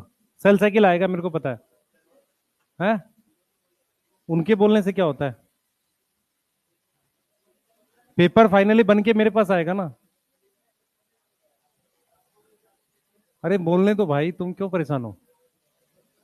मैंने अपने तरफ से बता दिया है ना। चलो भैया स्टार्ट करते हैं। मैंने अपनी तरफ से बता दिया, तुम अपना देखो खुद से। ठीक है, चलिए स्टार्ट करते हैं बेटा। सबसे पहले आर्की बैक्टीरिया के लिए सुनेंगे ध्यान से सब लोग। बच्चे मेरी बात सुनो ध्यान से। सबसे जरूरी चीज क्या, आपको यह समझना है कि आर्की बैक्टीरिया जब आए थे उस कंडीशन को कहते हैं हार्श कंडीशन। तो ये जहां प्रेजेंट होते हैं ना, वो कौन सी कंडीशन है? हार्श। तो ये प्रेजेंट है हार्श कंडीशन में।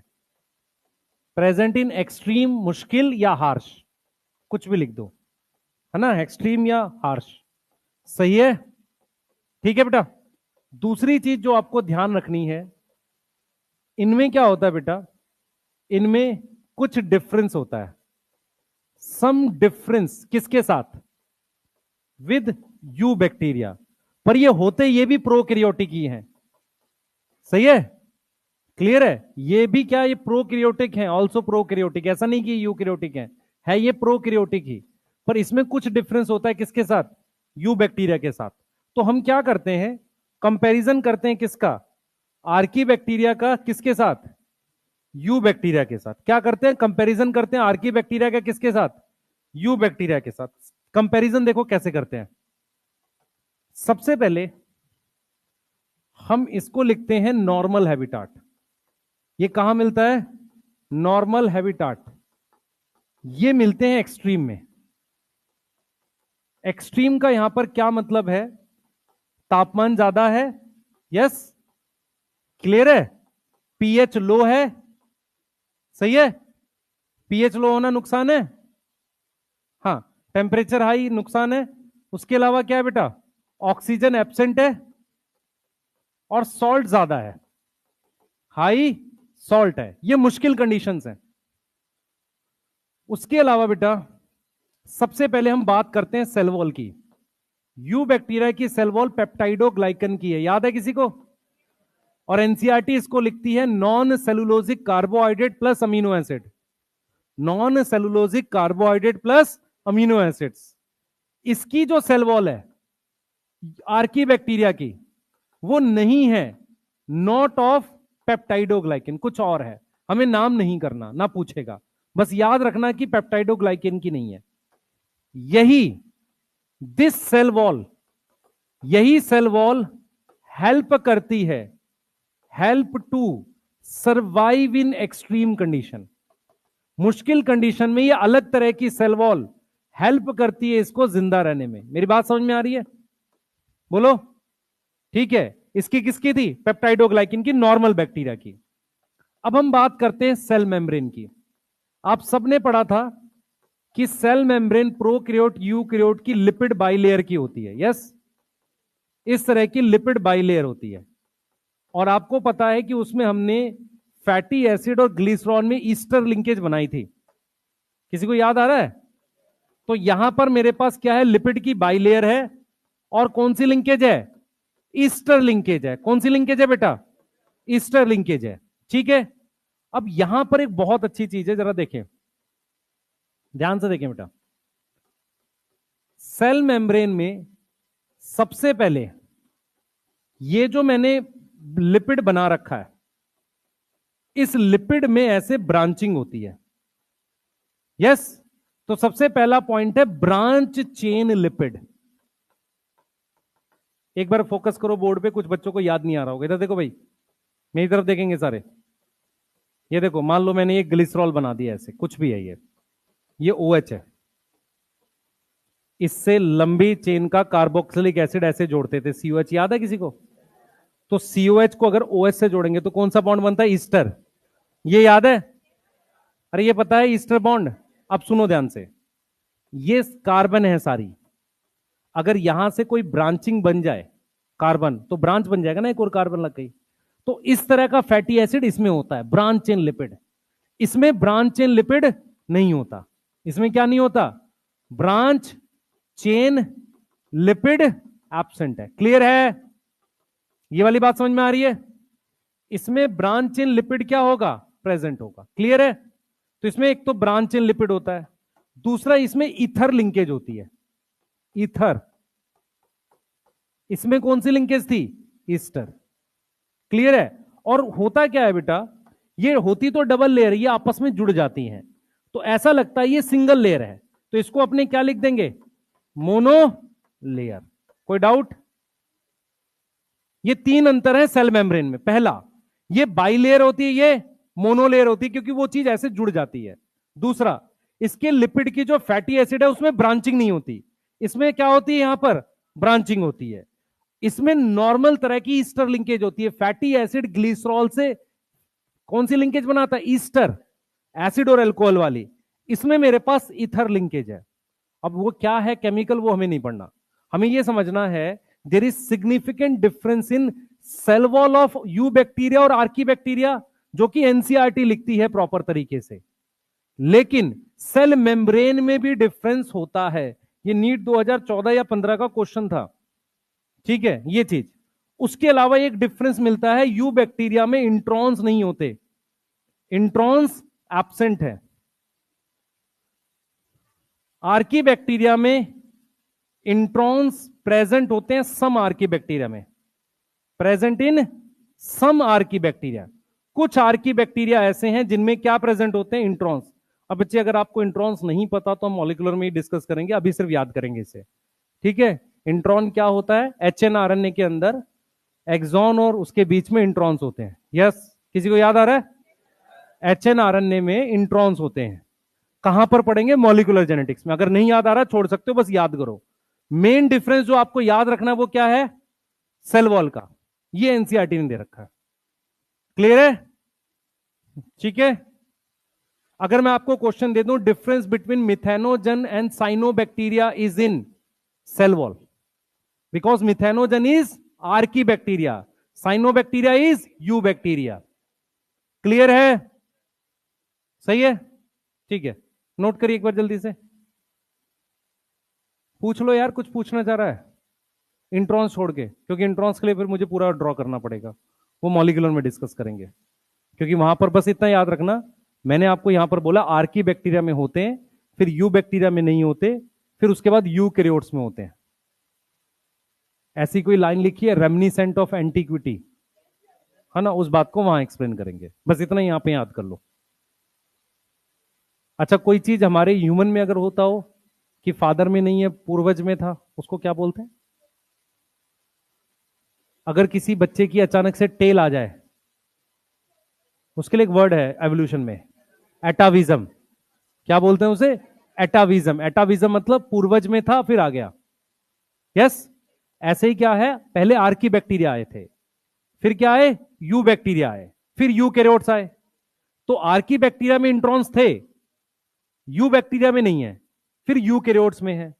तो उसको एनसीईआरटी लिखती है रेमनिसेंट। रेमनिसेंट का मतलब होता है बच गया, ऑफ एंटीक्विटी, एंटीक, पुरानी चीज बच गई। किसके अंदर बच गई? यूकैरियोट्स में। जैसे आर्की बैक्टीरिया में है, यू बैक्टीरिया में नहीं है, यूकैरियोट में है। तो यूकैरियोट में क्या पुरानी चीज बच गई? इंट्रॉन्स बच गए, क्योंकि वो पुराने किस में होते थे? आर्की बैक्टीरिया में होते थे। ये कॉन्सेप्ट है। क्लियर है? थोड़ा थोड़ा समझ में आना चाहिए, नहीं तो उसको डिस्कस करेंगे वहां पे, जब आएगा वहां पर जरूर डिस्कस करेंगे। कृपया करके लिखें इसे जल्दी से।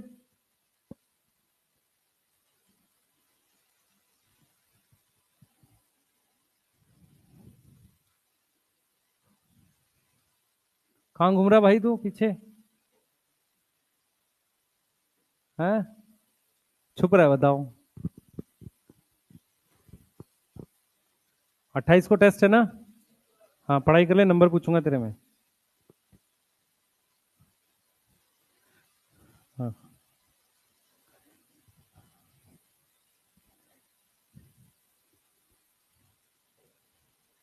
क्या चीज? क्या बोल रहा है बेटा, बता। है राइबोसोम दोनों में 70s है। उसमें डिफरेंस है जिसके बेस पर हम सिक्स किंगडम क्लासिफिकेशन बनाएंगे, वो मैं अलग से बताऊंगा। क्योंकि सिक्स किंगडम क्लासिफिकेशन किसके आधार पर बनी है? राइबोसोम के आधार पे। उनमें 16s RRNA होता है, उसके आधार पे। सेल वॉल केमिकल याद नहीं करना, हम लोग स्यूडोम्यूरिन लिखते थे, बता बेटा। पास्चुराइजेशन होता है जिसमें दूध को, मिल्क को अचानक से 60-70 डिग्री पे गर्म करके, मतलब गर्म करके अचानक ठंडा करते हैं जल्दी, उसको पास्चुराइजेशन। वो क्या क्यों करते हैं? बैक्टीरिया को मारने के लिए। पर कौन सा बैक्टीरिया नहीं मरता? जिसमें एंडोस्पोर है। ठीक है, कोई और कुछ पूछना चाह रहा हो? हिस्टोन्स कुछ आर्की बैक्टीरिया में, कुछ आर्की बैक्टीरिया में हिस्टोन्स भी होते हैं। लिखना चाहो लिख लो। और पूछो कुछ, क्योंकि पुराने नोट्स में मैंने हिस्टोन लिखवाया होगा 100%। मैंने हिस्टोन्स और वो भी लिखवाया है 16s का। कुछ बच्चे लेके बैठे होंगे नोट्स। यस, हिस्टोन्स एब्सेंट, पर यहां हिस्टोन सब में नहीं होते बेटा। Histones present in some, present in some, सब में नहीं कुछ में। चलें आगे। आर्की बैक्टीरिया और की टाइप पढ़ते हैं फटाफट से, जल्दी करो बेटा फास्ट। पूछ बच्चे, क्या मेरे से पूछ, उसी से पूछेगा। पूछ लो, कुछ पूछना पूछ लो बेटा, पूछ लिया करो। आप लोग डरते हो पता नहीं क्यों। ज्यादा ज्यादा डांट दूंगा और क्या होगा, भगा थोड़ी दूंगा यहां से। हाँ पूछ लो बेटा, कोई नहीं पूछेगा। पूछ लो बेटा, कोई कुछ पूछना चाह रहा हो? डरा हुआ है?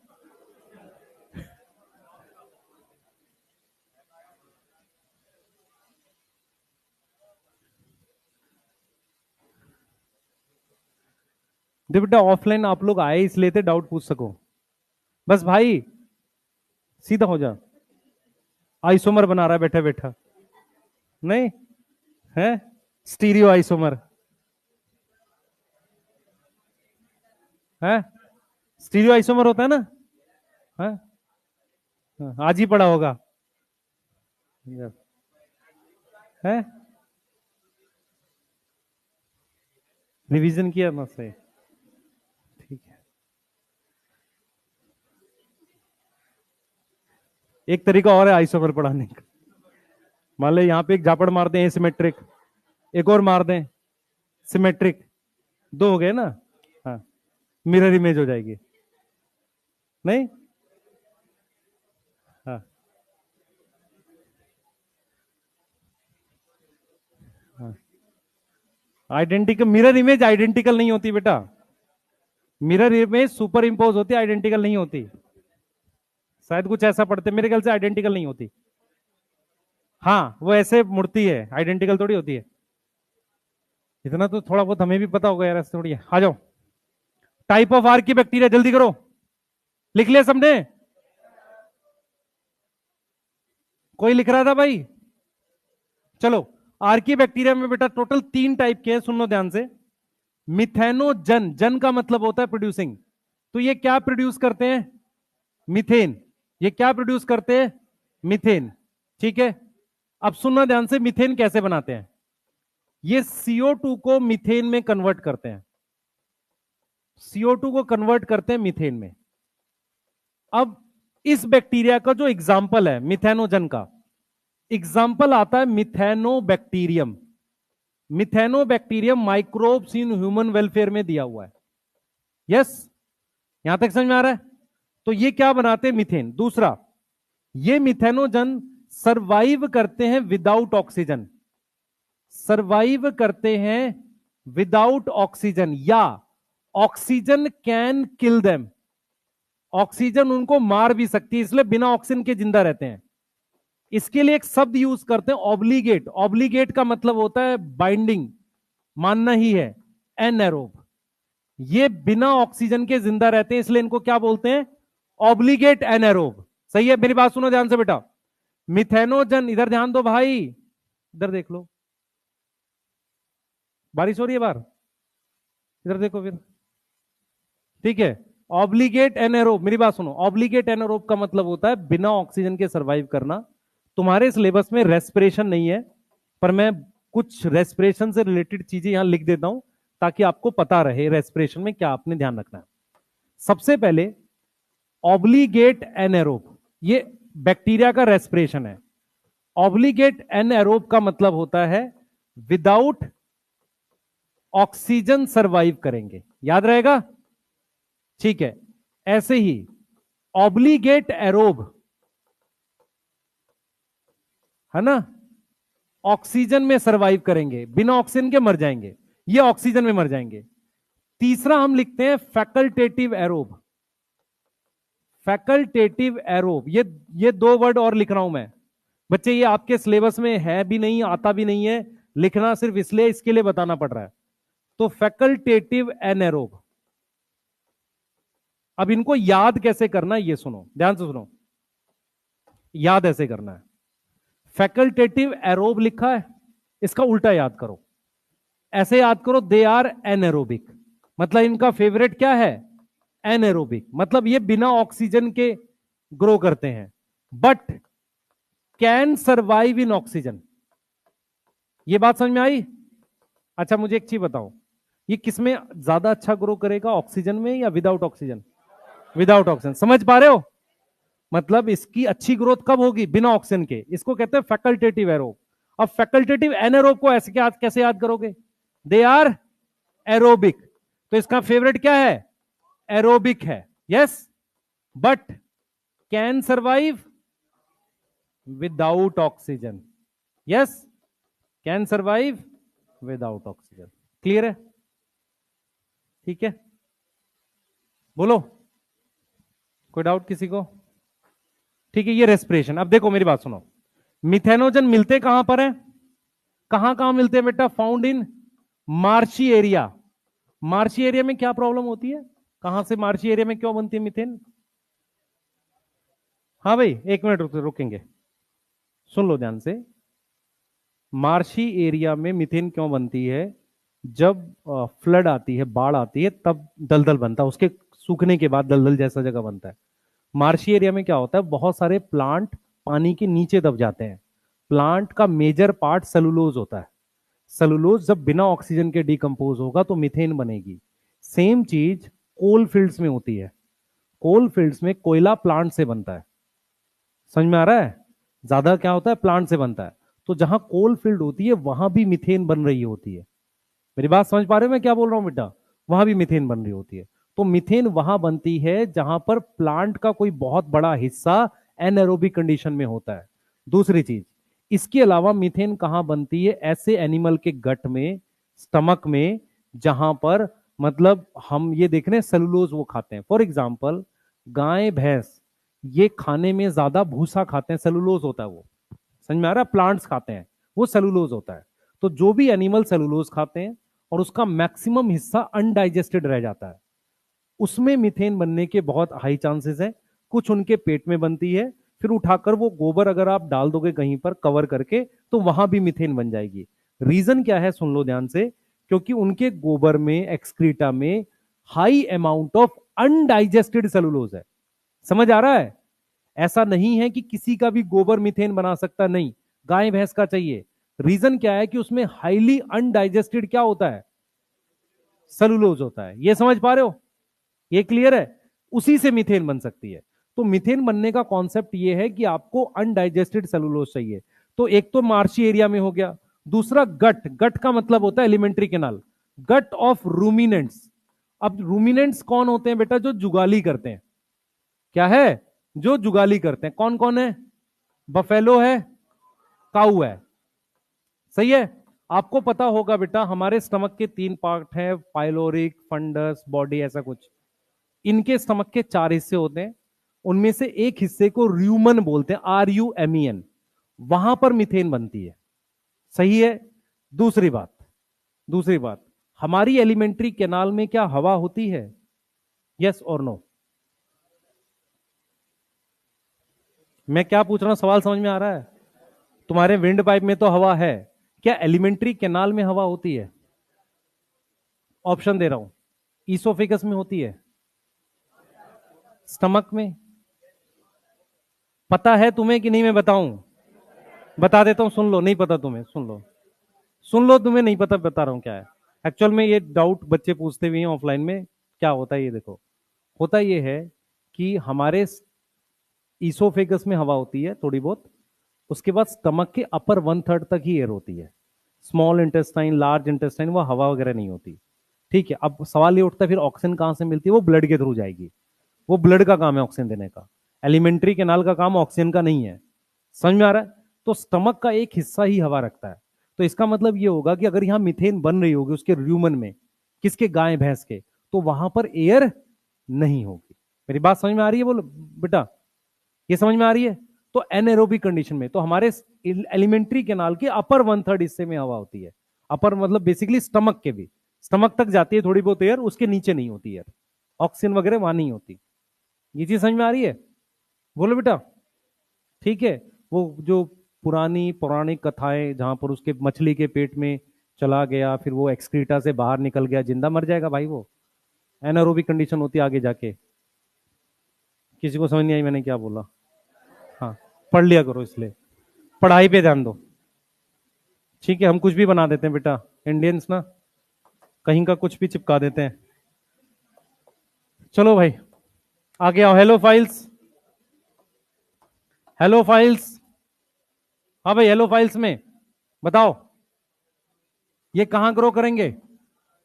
Grow in high salty area. High salty area कहां मिलता है? लाइक डेड सी, वहां सॉल्ट ज्यादा होती है बेटा। डेड सी में हाई सॉल्ट होता है, वहां ग्रो करते हैं। हेलो का मतलब क्या है? हेलो का क्या मतलब है? सॉल्ट। फाइल का क्या मतलब है? लविंग। प्रॉब्लम क्या है भाई सॉल्ट के साथ? Water loss. प्रॉब्लम क्या है? वाटर लॉस, इसलिए वहां नॉर्मल कोई नहीं मिलता। Thermo acidophile, thermo. हाँ भाई, थर्मो टेम्परेचर, एसिड, लो पीएच। समझ में आ रहा है? तो ये कहां ग्रो करते हैं? Grow in hot spring. ये हॉट स्प्रिंग क्या होता है बेटा? एक तरह का गर्म पानी का झरना टाइप का होता है, या गर्म पानी का सोर्स होता है। तो यहां पर हाई टेम्परेचर होता है, और साथ में यहां पर एसिड भी मिल जाता है। और क्या मिल जाता है? एसिड भी मिल जाता है। टेम्परेचर लगभग कितना? 80 डिग्री या उससे ज्यादा। एसिड मतलब पीएच 2 के आसपास। तो थर्मो एसिडोफाइल वो बैक्टीरिया है जो हॉट स्प्रिंग मतलब हाई तापमान, और एसिड मतलब पीएच 2 के आसपास में ग्रो करते हैं। आपको हॉट स्प्रिंग या ये कंडीशन कहां मिलेगी?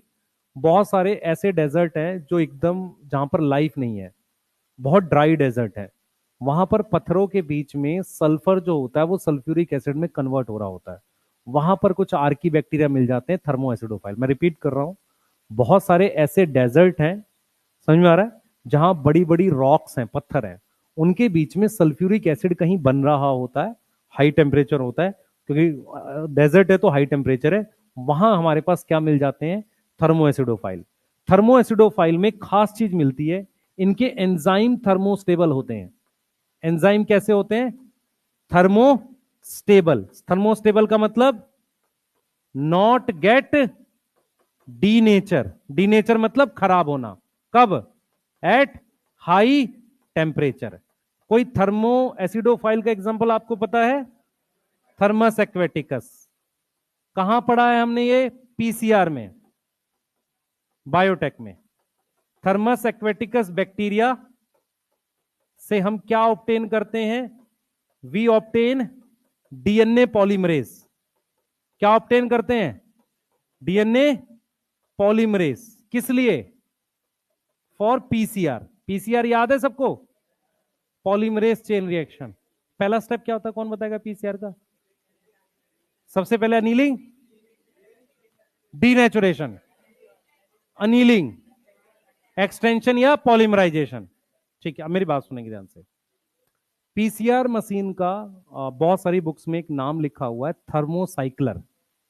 थर्मोसाइक्लर शब्द का मतलब होता है, थर्मो मतलब तापमान, साइक्लर मतलब एक बार 90 डिग्री किया, फिर 75 किया, सही है, या मान लो हमने 60 किया फिर वापसी 75 किया, मतलब मैं टेम्परेचर को साइकिल में बदल रहा हूं ताकि मैं पूरा प्रोसेस करा सकूं।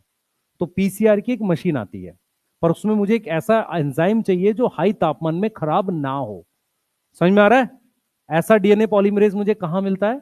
थर्मस एक्वेटिकस से, जो एक तरह का क्या है? Archie bacteria. याद रहेगा? याद रहेगा? नोट करिए जल्दी से, थर्मस एक्वेटिकस।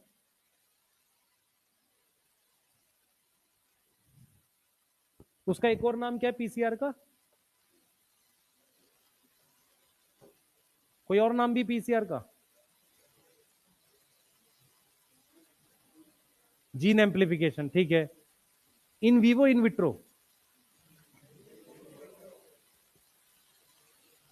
विवो का क्या मतलब होता है? सेल के अंदर, सही है। तो सेल के अंदर तो नहीं हो रहा है, मशीन के अंदर हो रहा है, तो क्या बोलोगे? इन विट्रो जीन एम्प्लीफिकेशन या इन विट्रो जीन क्लोनिंग।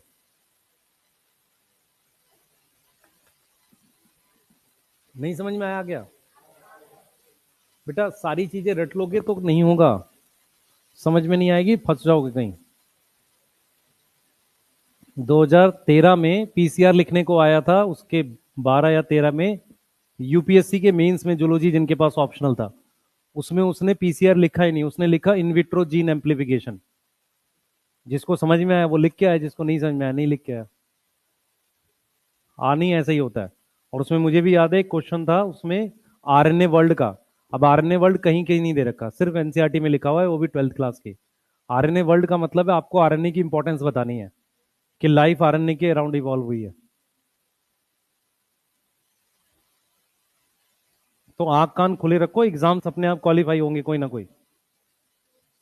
हाँ, कोई ना कोई बोलूंगा अभी मैं। बेटा पढ़ा हुआ खराब नहीं जाएगा, पढ़ो ध्यान से।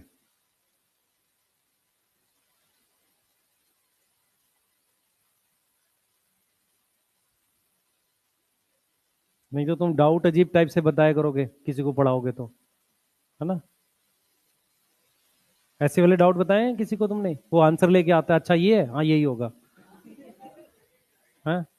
फिर उसके बाद कहता नहीं सर ये दे रखा, अच्छा नहीं यही है, ओके, है ना? ठीक है, चलो पढ़ लो, कोई नहीं, ऐसे डाउट्स नहीं होते भाई, पढ़ो।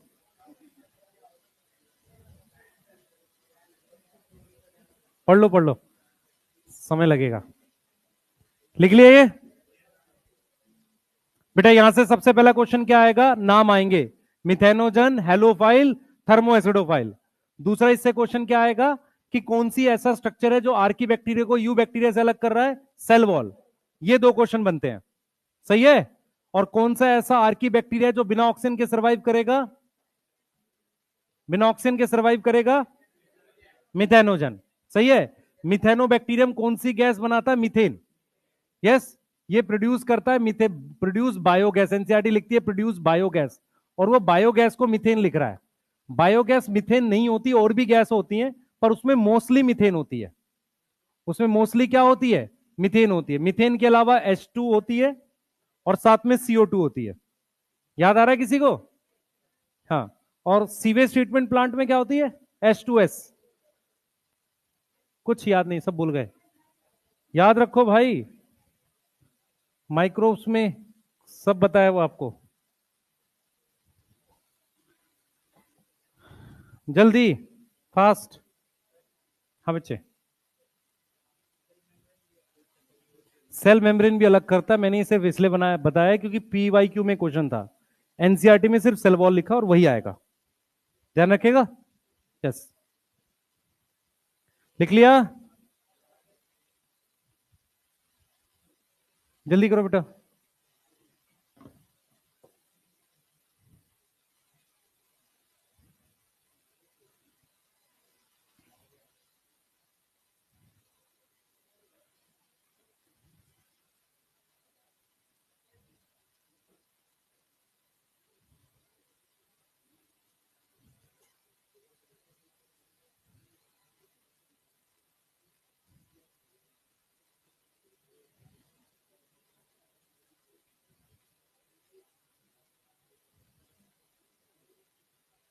चलिए करते हैं।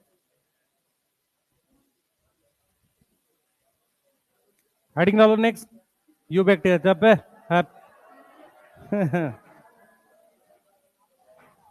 भाई घर चले जाओ, जाओ जिसको जाना है। इधर पढ़ो पहले, इधर ध्यान दो।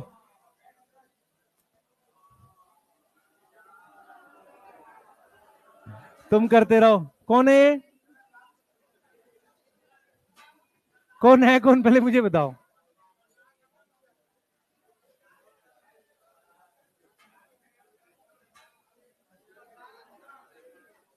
पढ़ो इधर, सुनो पहले, एनसीईआरटी पढ़ रहे हैं बस से। टाइम में पास करो। तुम्हें ऐसा नहीं लग रहा ज्यादा हो रहा है? इधर पढ़ो, इधर देखो सारे। बेटा क्लास चल रही है, 5 मिनट और। इधर देखो।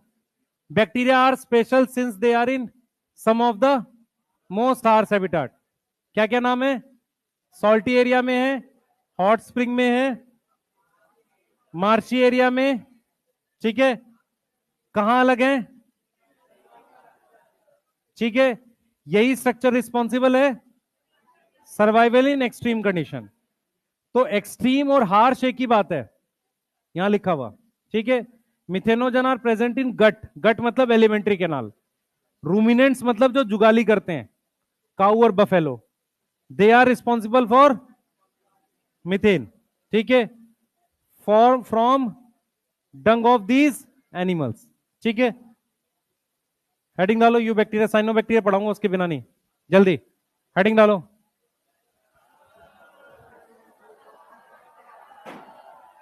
बेटा जिसको नहीं पढ़ना जाए, अलाउ है, और जाके दिखाओ, है ना। इधर पढ़ो बच्चे, 5 मिनट लेंगे, ज्यादा नहीं। पहले सुन लो, आपने ज्यादा चीजें पढ़ चुके हो उसकी। 5-7 मिनट बस। 7-5-12, इधर पढ़ा। जितना बोलेगा उतना टाइम लगेगा। पढ़ ध्यान से, बस सुनो ध्यान से।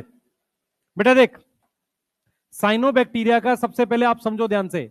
इसका यू बैक्टीरिया में सबसे पहला ग्रुप है साइनोबैक्टीरिया। साइनोबैक्टीरिया का पुराना नाम क्या है? Blue green algae. Blue green algae. जो जो पॉइंट्स हैं ध्यान से सुनते रहेंगे। इसका main habitat fresh water. Fresh water मतलब तालाब का पानी, नदी का पानी। उसके अलावा मैरीन, उसके साथ टेरेस्ट्रियल। टेरेस्ट्रियल समझ में आता है? सॉइल में हम लिख सकते हैं मिली जो सॉरी गीली मिट्टी में। स्ट्रक्चर, हाँ भाई स्ट्रक्चर पे बात करते हैं। इधर देखो बेटा, ध्यान से सुनो। ये मेरे को ऐसे मिल सकते हैं, इधर देखो बेटा। साइनोबैक्टीरिया किस तरीके से मिल सकता है? सिंगल सेल मिल सकता है, या सेल जब एक सेल दूसरे से ऐसे जुड़ा हो लाइन से, या बहुत सारे सेल ऐसे ग्रुप में जुड़े हों। फोकस करो बच्चे, ये बताना जरूरी है, नहीं तो ये रह जाएगा। इसके बाहर कुछ ऐसे चिपचिपी सी लेयर होती है, म्यूसिलेज की कवरिंग होती है ऐसे। तो स्ट्रक्चर का मतलब ये है, सेल की डिटेल तो अलग बात है। इसको कहते हैं हम यूनिसेलुलर। यस, एक सेल दूसरे के साथ ऐसे जुड़ा हो तो क्या है ये? फिलामेंटस। और जब ये साथ में हो बहुत सारे ऐसे, तो इसको क्या बोलते हैं? कोलोनियल। क्या बोलेंगे? कोलोनियल। क्लियर है? अब हम बात कर रहे हैं फ्लैजिला की। अब हम बात कर रहे हैं किसकी? फ्लैजिला की। सुनना ध्यान से बेटा, आपको याद होगा नॉन मोटाइल में लिखवाया था, फ्लैजिला क्या है? एब्सेंट है। याद आ रहा है? पिगमेंट प्रेजेंट, कौन सा लिखवाया इसमें? क्लोरोफिल ए होगा। और क्लोरोफिल ए कौन से स्ट्रक्चर पर प्रेजेंट होता है? क्रोमेटोफोर। Yes, chromatophore. ठीक है, न्यूट्रिशन जो लिख चुके हम लोग यहां पर, कौन से वाला है? Oxygenic photosynthesis. ऐसा फोटोसिंथेसिस जो क्या कर रहा है? ऑक्सीजन बना रहा है। क्योंकि ये क्या करते हैं? पानी को तोड़ेंगे और क्या बनाएंगे? ऑक्सीजन बनाएंगे। ठीक है, ग्लूकोज भी बनाएंगे। ग्लूकोज बनाएंगे। ऑटोट्रॉफिक लिख रहा हूं, क्यों नहीं बनाएंगे? क्या कर रहे हो तुम लोग? बनाएंगे। मेरी बात सुनो ध्यान से, माइक्रोब्स जब पढ़ोगे वहां पर क्या लिखा है लास्ट पेज पे, ध्यान से पढ़ना उसे। राइजोबियम नाइट्रोजन फिक्स करता है, इसका मतलब वो बायो फर्टिलाइजर है। जो बायो फर्टिलाइजर क्या होते हैं, जो नाइट्रोजन फिक्स करते हैं, ठीक है। वो सिर्फ बायो फर्टिलाइजर की तरह काम कर रहा है। साइनोबैक्टीरिया बायो फर्टिलाइजर तो है ही, उसके अलावा प्रोडक्शन भी कर रहा है। प्रोडक्शन का मतलब है प्राइमरी प्रोडक्शन, प्राइमरी प्रोडक्शन का मतलब है फोटोसिंथेसिस। समझ आ रहा है? बायो फर्टिलाइजर के दो ग्रुप हैं हमारे पास, एक तो माइकोरिजा है, फंजाई, और एक है बैक्टीरिया। बैक्टीरिया में दो तरह के बैक्टीरिया, एक नॉर्मल बैक्टीरिया, एक साइनोबैक्टीरिया। नॉर्मल बैक्टीरिया सिर्फ नाइट्रोजन फिक्स कर रहा है, साइनोबैक्टीरिया क्या कर रहा है, नाइट्रोजन तो फिक्स कर ही रहा है, खाना भी बना रहा है। समझ आ रहा है ये वाली बात? बोलो। ठीक है। अब हमारे पास बेटा इसके जो हमने एग्जाम्पल लिखे थे, बताओ क्या था? हाँ, एनाबीना, नॉस्टॉक, सब्जी बेच लो तुम, स्पिरुलिना, और ऑसिलेटोरिया। प्लीज इसके अलावा और कोई नाम याद ना करें। अब यहां पर एक जरूरी स्ट्रक्चर लिख रहा हूं, इसका मैं हेट्रोसिस्ट, हेट्रोसिस्ट के बारे में बता रहा हूं, ध्यान से सुनना, आपके लिए इंपॉर्टेंट है। ये मेरे पास साइनोबैक्टीरिया के सेल्स हैं जो आपस में ऐसे जुड़े हुए हैं, ये साइनोबैक्टीरिया के सेल्स हैं जो आपस में ऐसे जुड़े हुए हैं, दिख रहा है सबको? ठीक है। इनमें से कुछ सेल्स ने अपनी दीवारें मोटी कर ली ऐसे, कुछ सेल्स ने, ठीक है। ये जो स्पेशलाइज सेल है, स्पेशल सेल है, ये हमारे पास कैसा सेल है, ये स्पेशल सेल है। इस स्पेशल सेल का नाम क्या है, हेट्रोसिस्ट। अब ये हेट्रोसिस्ट का मतलब समझो पहले, शायद आपने कभी ध्यान ना दिया हो। ये सारे सेल, अब क्या होता है हेट्रोसिस्ट का मतलब, बता। कहां गया, कौन बोल रहा दिया है, कहां गया, बता भाई क्या मतलब होता है, कौन बोल रहा था ये? सोए हुए आधे, तो इधर देखो, इधर सुनो ध्यान से बेटा, सुनो ध्यान से। मान लो तुम्हें गलती से पेपर मिल भी जाए और वो कहे कि तुम रात भर रटो, तुम तो सो जाओगे पेपर लेके, तो अगले दिन क्या करोगे, इधर ध्यान दो ना, है ना? समझ में आ रहा है? और मैं फिर आपको बोल रहा हूं, ये चीज कोई नहीं समझ रहा है। और वो किस बात पे बहस कर रहे थे कि जो है 1,08,000 जो सीट है गवर्नमेंट प्राइवेट, उसमें कभी भी पेपर जो इस गलत तरीके से लिया जाता है वो टॉप करने के लिए नहीं लिया जाता, वो सिर्फ क्वालिफाइंग के लिए लिया जाता है। क्योंकि उसको टॉप क्यों करना है जिसके पास इतने पैसे हैं, मुझे ये नहीं समझ में आ रहा। वो किसी ऐसे कॉलेज में, और मैं आपको ये फ्रेंकली बता रहा हूँ, बहुत अच्छे डॉक्टर्स के जो बच्चे हैं, जो बड़े बड़े सर्जन हैं, वो इवन बच्चा टॉप कर ले वो उसको पढ़ाते मणिपाल में ही है, क्योंकि वहां का हॉस्टल अच्छा है। वो नहीं भेजते नॉर्मल गवर्नमेंट एम्स में भी नहीं भेजेंगे, इवन वो टॉप कर दे। रीजन क्या है कि उनको उनको फैसिलिटी देनी है जो गवर्नमेंट मेडिकल कॉलेज में नहीं होती है। समझ में आ रहा है मैं क्या बोलना चाह रहा हूं? तो इसीलिए जो इस तरह के काम करते भी होंगे वो नहीं भेजते नॉर्मल कॉलेजेस में, उनको भेजना ही प्राइवेट कॉलेजेस में जिनके हॉस्टल अच्छे हो, बच्चा एसी रूम में रह सके और वहां पास भी हो जाए। इनमें कैसे पास होगा, मौलाना आजाद में, एम्स में पास ही नहीं होगा बच्चा। समझ रहे हो मैं एग्जैक्टली क्या बोलना चाह रहा हूं? तो वो गलत डायरेक्शन में भी था कुछ बातें। रियलिटी ये देखनी थी कि 164 के ऊपर जाएंगे ना जो, क्योंकि क्या हो गया है ये एक्चुअल में क्या था, नीट लगने का पर्पस ही यही था। पहले प्राइवेट मेडिकल कॉलेज में अपने आप एडमिशन मिल जाता था, कुछ कुछ इधर उधर करके डोनेशन वगैरह देके, अभी भी होता है ऐसा, लेकिन पहले क्या होता था, सिर्फ डोनेशन से होता था। अभी क्या है, कट ऑफ प्लस डोनेशन है, और बहुत सारे बच्चे कट ऑफ 164 भी नहीं ला पाते 720 में से। तो इस वजह से बहुत सारे लोगों को लगता है कि किसी तरीके, दूसरा अदर कंट्रीज में भी इसका स्कोर ले रहे हैं कुछ कंट्रीज वाले, कि आपने अपने स्टेट, अपने वहां का वो एग्जाम क्वालिफाई किया है कि नहीं। तो उनको टॉप नहीं करना है, जो गड़बड़ हुई भी वो टॉप के लिए हो ही नहीं सकती, वो सिर्फ किस लिए हुई होगी कि किसी तरीके से हम क्वालिफाइंग ले आए। समझ में आ रहा? और उनको प्राइवेट से ही करना। उनको बेटा मुझे एक चीज बताओ जरा, जो मैं गवर्नमेंट हॉस्पिटल से करके 50,000 की सैलरी, 70,000 की सैलरी में मंथली जॉब करूंगा, और जिसकी फैमिली में मंथली इनकम लाखों में आ रही है, वो क्यों करेगा नौकरी? उसे तो अपना फैमिली हॉस्पिटल संभालना है। लॉजिकली वो बैठ ही नहीं रही बात, मेरी बात समझ रहे हो? तो इसीलिए प्लीज मेहनत करो, क्योंकि आगे लाइफ टफ है आप लोगों की। आप एक तो गलत प्रोफेशन में जा रहे हो, पहले ही बोल रहा हूं। अगर उसके लिए मेहनत करनी है तो मेंटली प्रिपेयर रहो, और स्ट्रगल है। दूसरी चीज, एक चीज और समझ लो, और ये रियलिटी है। यूपीएससी में more than 50% doctors engineers qualify करते हैं। उसका सिर्फ एक रीजन क्या है, जो ये आप कर रहे हो ना 1 साल, इसमें आपका सिलेक्शन होना हो, आपको तैयारी करना आ जाना चाहिए। सबसे इंपॉर्टेंट चीज होती है तैयारी करना आना। बहुत सारे लोगों को वो कभी आता ही नहीं है, और इसलिए कभी वो कोई एग्जाम क्वालिफाई ही नहीं कर पाते, इवन यूपीएससी के लिए भी जाते हैं। बहुत सारे ऐसे बच्चे होते हैं जो हमने देखा है कि नहीं हुआ, नीट क्लोज थे, लेकिन उनको तैयारी करना आ गया, फिर उन्होंने यूपीएससी क्वालिफाई कर दिया। ऐसे बच्चे भी होते हैं। कोई और एग्जाम निकाल के एप्टीट्यूड डेवलप करना है बस, और कुछ नहीं है।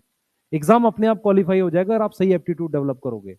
और कोई ना कोई एग्जाम जरूर क्वालिफाई होता है बेटा, ऐसा नहीं है कि जो बच्चे, बहुत सारे हमारे पास ऐसे मैसेज हैं, कल रात में ऐसे बहुत सारे मैसेज थे, 652 बिहार कुछ नहीं मिल रहा है शायद, तो क्या करें। तो उसको क्या आंसर दें, कोई आंसर नहीं है हमारे पास बोलने के लिए। अच्छा, उसमें भी दो हम लोग सीधे कैटेगराइज कर रहे हैं, कौन सा ड्रॉप था, चौथा ड्रॉप था, तीसरा ड्रॉप था, पांचवा ड्रॉप था। बहुत ज्यादा ड्रॉप होने के बाद और नहीं कर पाता बच्चा। क्लियर है? तो वो आपको भी देखना पड़ेगा कि आप किस कंडीशंस में हो। ठीक है, अभी सब कुछ बढ़िया लग रहा है क्योंकि अभी जुलाई चल रही है, यही दिसंबर में जाकर थोड़ा प्रेशर फील होना स्टार्ट हो जाएगा। तो मैक्सिमम पढ़ो बेटा अभी। ठीक है, मैं ये नहीं कह रहा हूँ क्लास देर तक करो, मैं इसके लिए नहीं कह रहा हूँ, मैं बस आपको एक बात समझा रहा हूँ। ठीक है, ये सारी चीजें ठीक है, पर मेन इसी के अराउंड जाएगा। हेट्रोसिस्ट का पहले मीनिंग, इसको एंड कर रहे हैं, बस यहीं रोक के एंड कर रहा हूँ। हेट्रो का मतलब होता है अलग, इन सारे सेल्स में ये अलग है। और सिस्ट का मतलब होता है मोटी दीवार। समझ में आ रहा है? तो हम यहां पर सिर्फ ये लिख रहे हैं कि सम साइनो बैक्टीरिया के सेल, सम साइनो बैक्टीरिया के सेल क्या करते हैं, डेवलप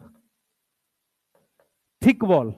यस, क्या डेवलप कर रहे हैं, थिक वॉल, और मॉडिफाई हो जाते हैं किसमें, modified into nitrogen fixing cell. ये क्लियर है? ऐसे सेल्स में मॉडिफाई हो जाते हैं जो नाइट्रोजन फिक्स कर रहा हो। क्लियर है बेटा? नाइट्रोजन फिक्सिंग सेल में क्या हो जाते हैं, मॉडिफाई हो जाते हैं। ठीक है, उनमें कौन सा एंजाइम प्रेजेंट होता है, नाइट्रोजिनेस।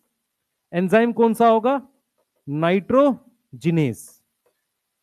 अच्छा, एक खास बात चीज क्या है बेटा, इसके अंदर नाइट्रोजिनेज एंजाइम है। नाइट्रोजिनेज एंजाइम का काम होता है नाइट्रोजन फिक्स करके अमोनिया बनाना। मतलब नाइट्रोजन से क्या बनाना, अमोनिया बनाना। ध्यान से सोचना बच्चे, इसको क्या पसंद नहीं है, इस एंजाइम को ऑक्सीजन नहीं पसंद है, नॉट लाइक ऑक्सीजन। इसी वजह से ये जो हेट्रोसिस्ट के सेल है ना, ये नॉन फोटोसिंथेटिक होते हैं। किसी को मेरी बात समझ में आई? नॉन फोटोसिंथेटिक क्यों होते हैं, क्योंकि अगर ये फोटोसिंथेसिस करेंगे तो क्या बनाएंगे, ऑक्सीजन। और नाइट्रोजिनेस को क्या पसंद नहीं है, ऑक्सीजन। और नाइट्रोजन से अमोनिया, जिसे नाइट्रोजन फिक्सेशन कह रहे हैं, उसको करने के लिए मुझे कौन सा स्ट्रक्चर चाहिए, हेट्रोसिस्ट। क्लियर है? क्या सारे साइनोबैक्टीरिया बनाते हैं ये? नहीं। कौन बनाते हैं, कुछ। क्लियर है? ठीक है, यहीं तक कर रहे हैं इसको, इसके आगे का पार्ट हम लोग कल कर रहे हैं। ठीक है, और फिर माइकोप्लाज्मा बता के कल हम लोग प्रोटिस्टा पढ़ रहे होंगे। ठीक है।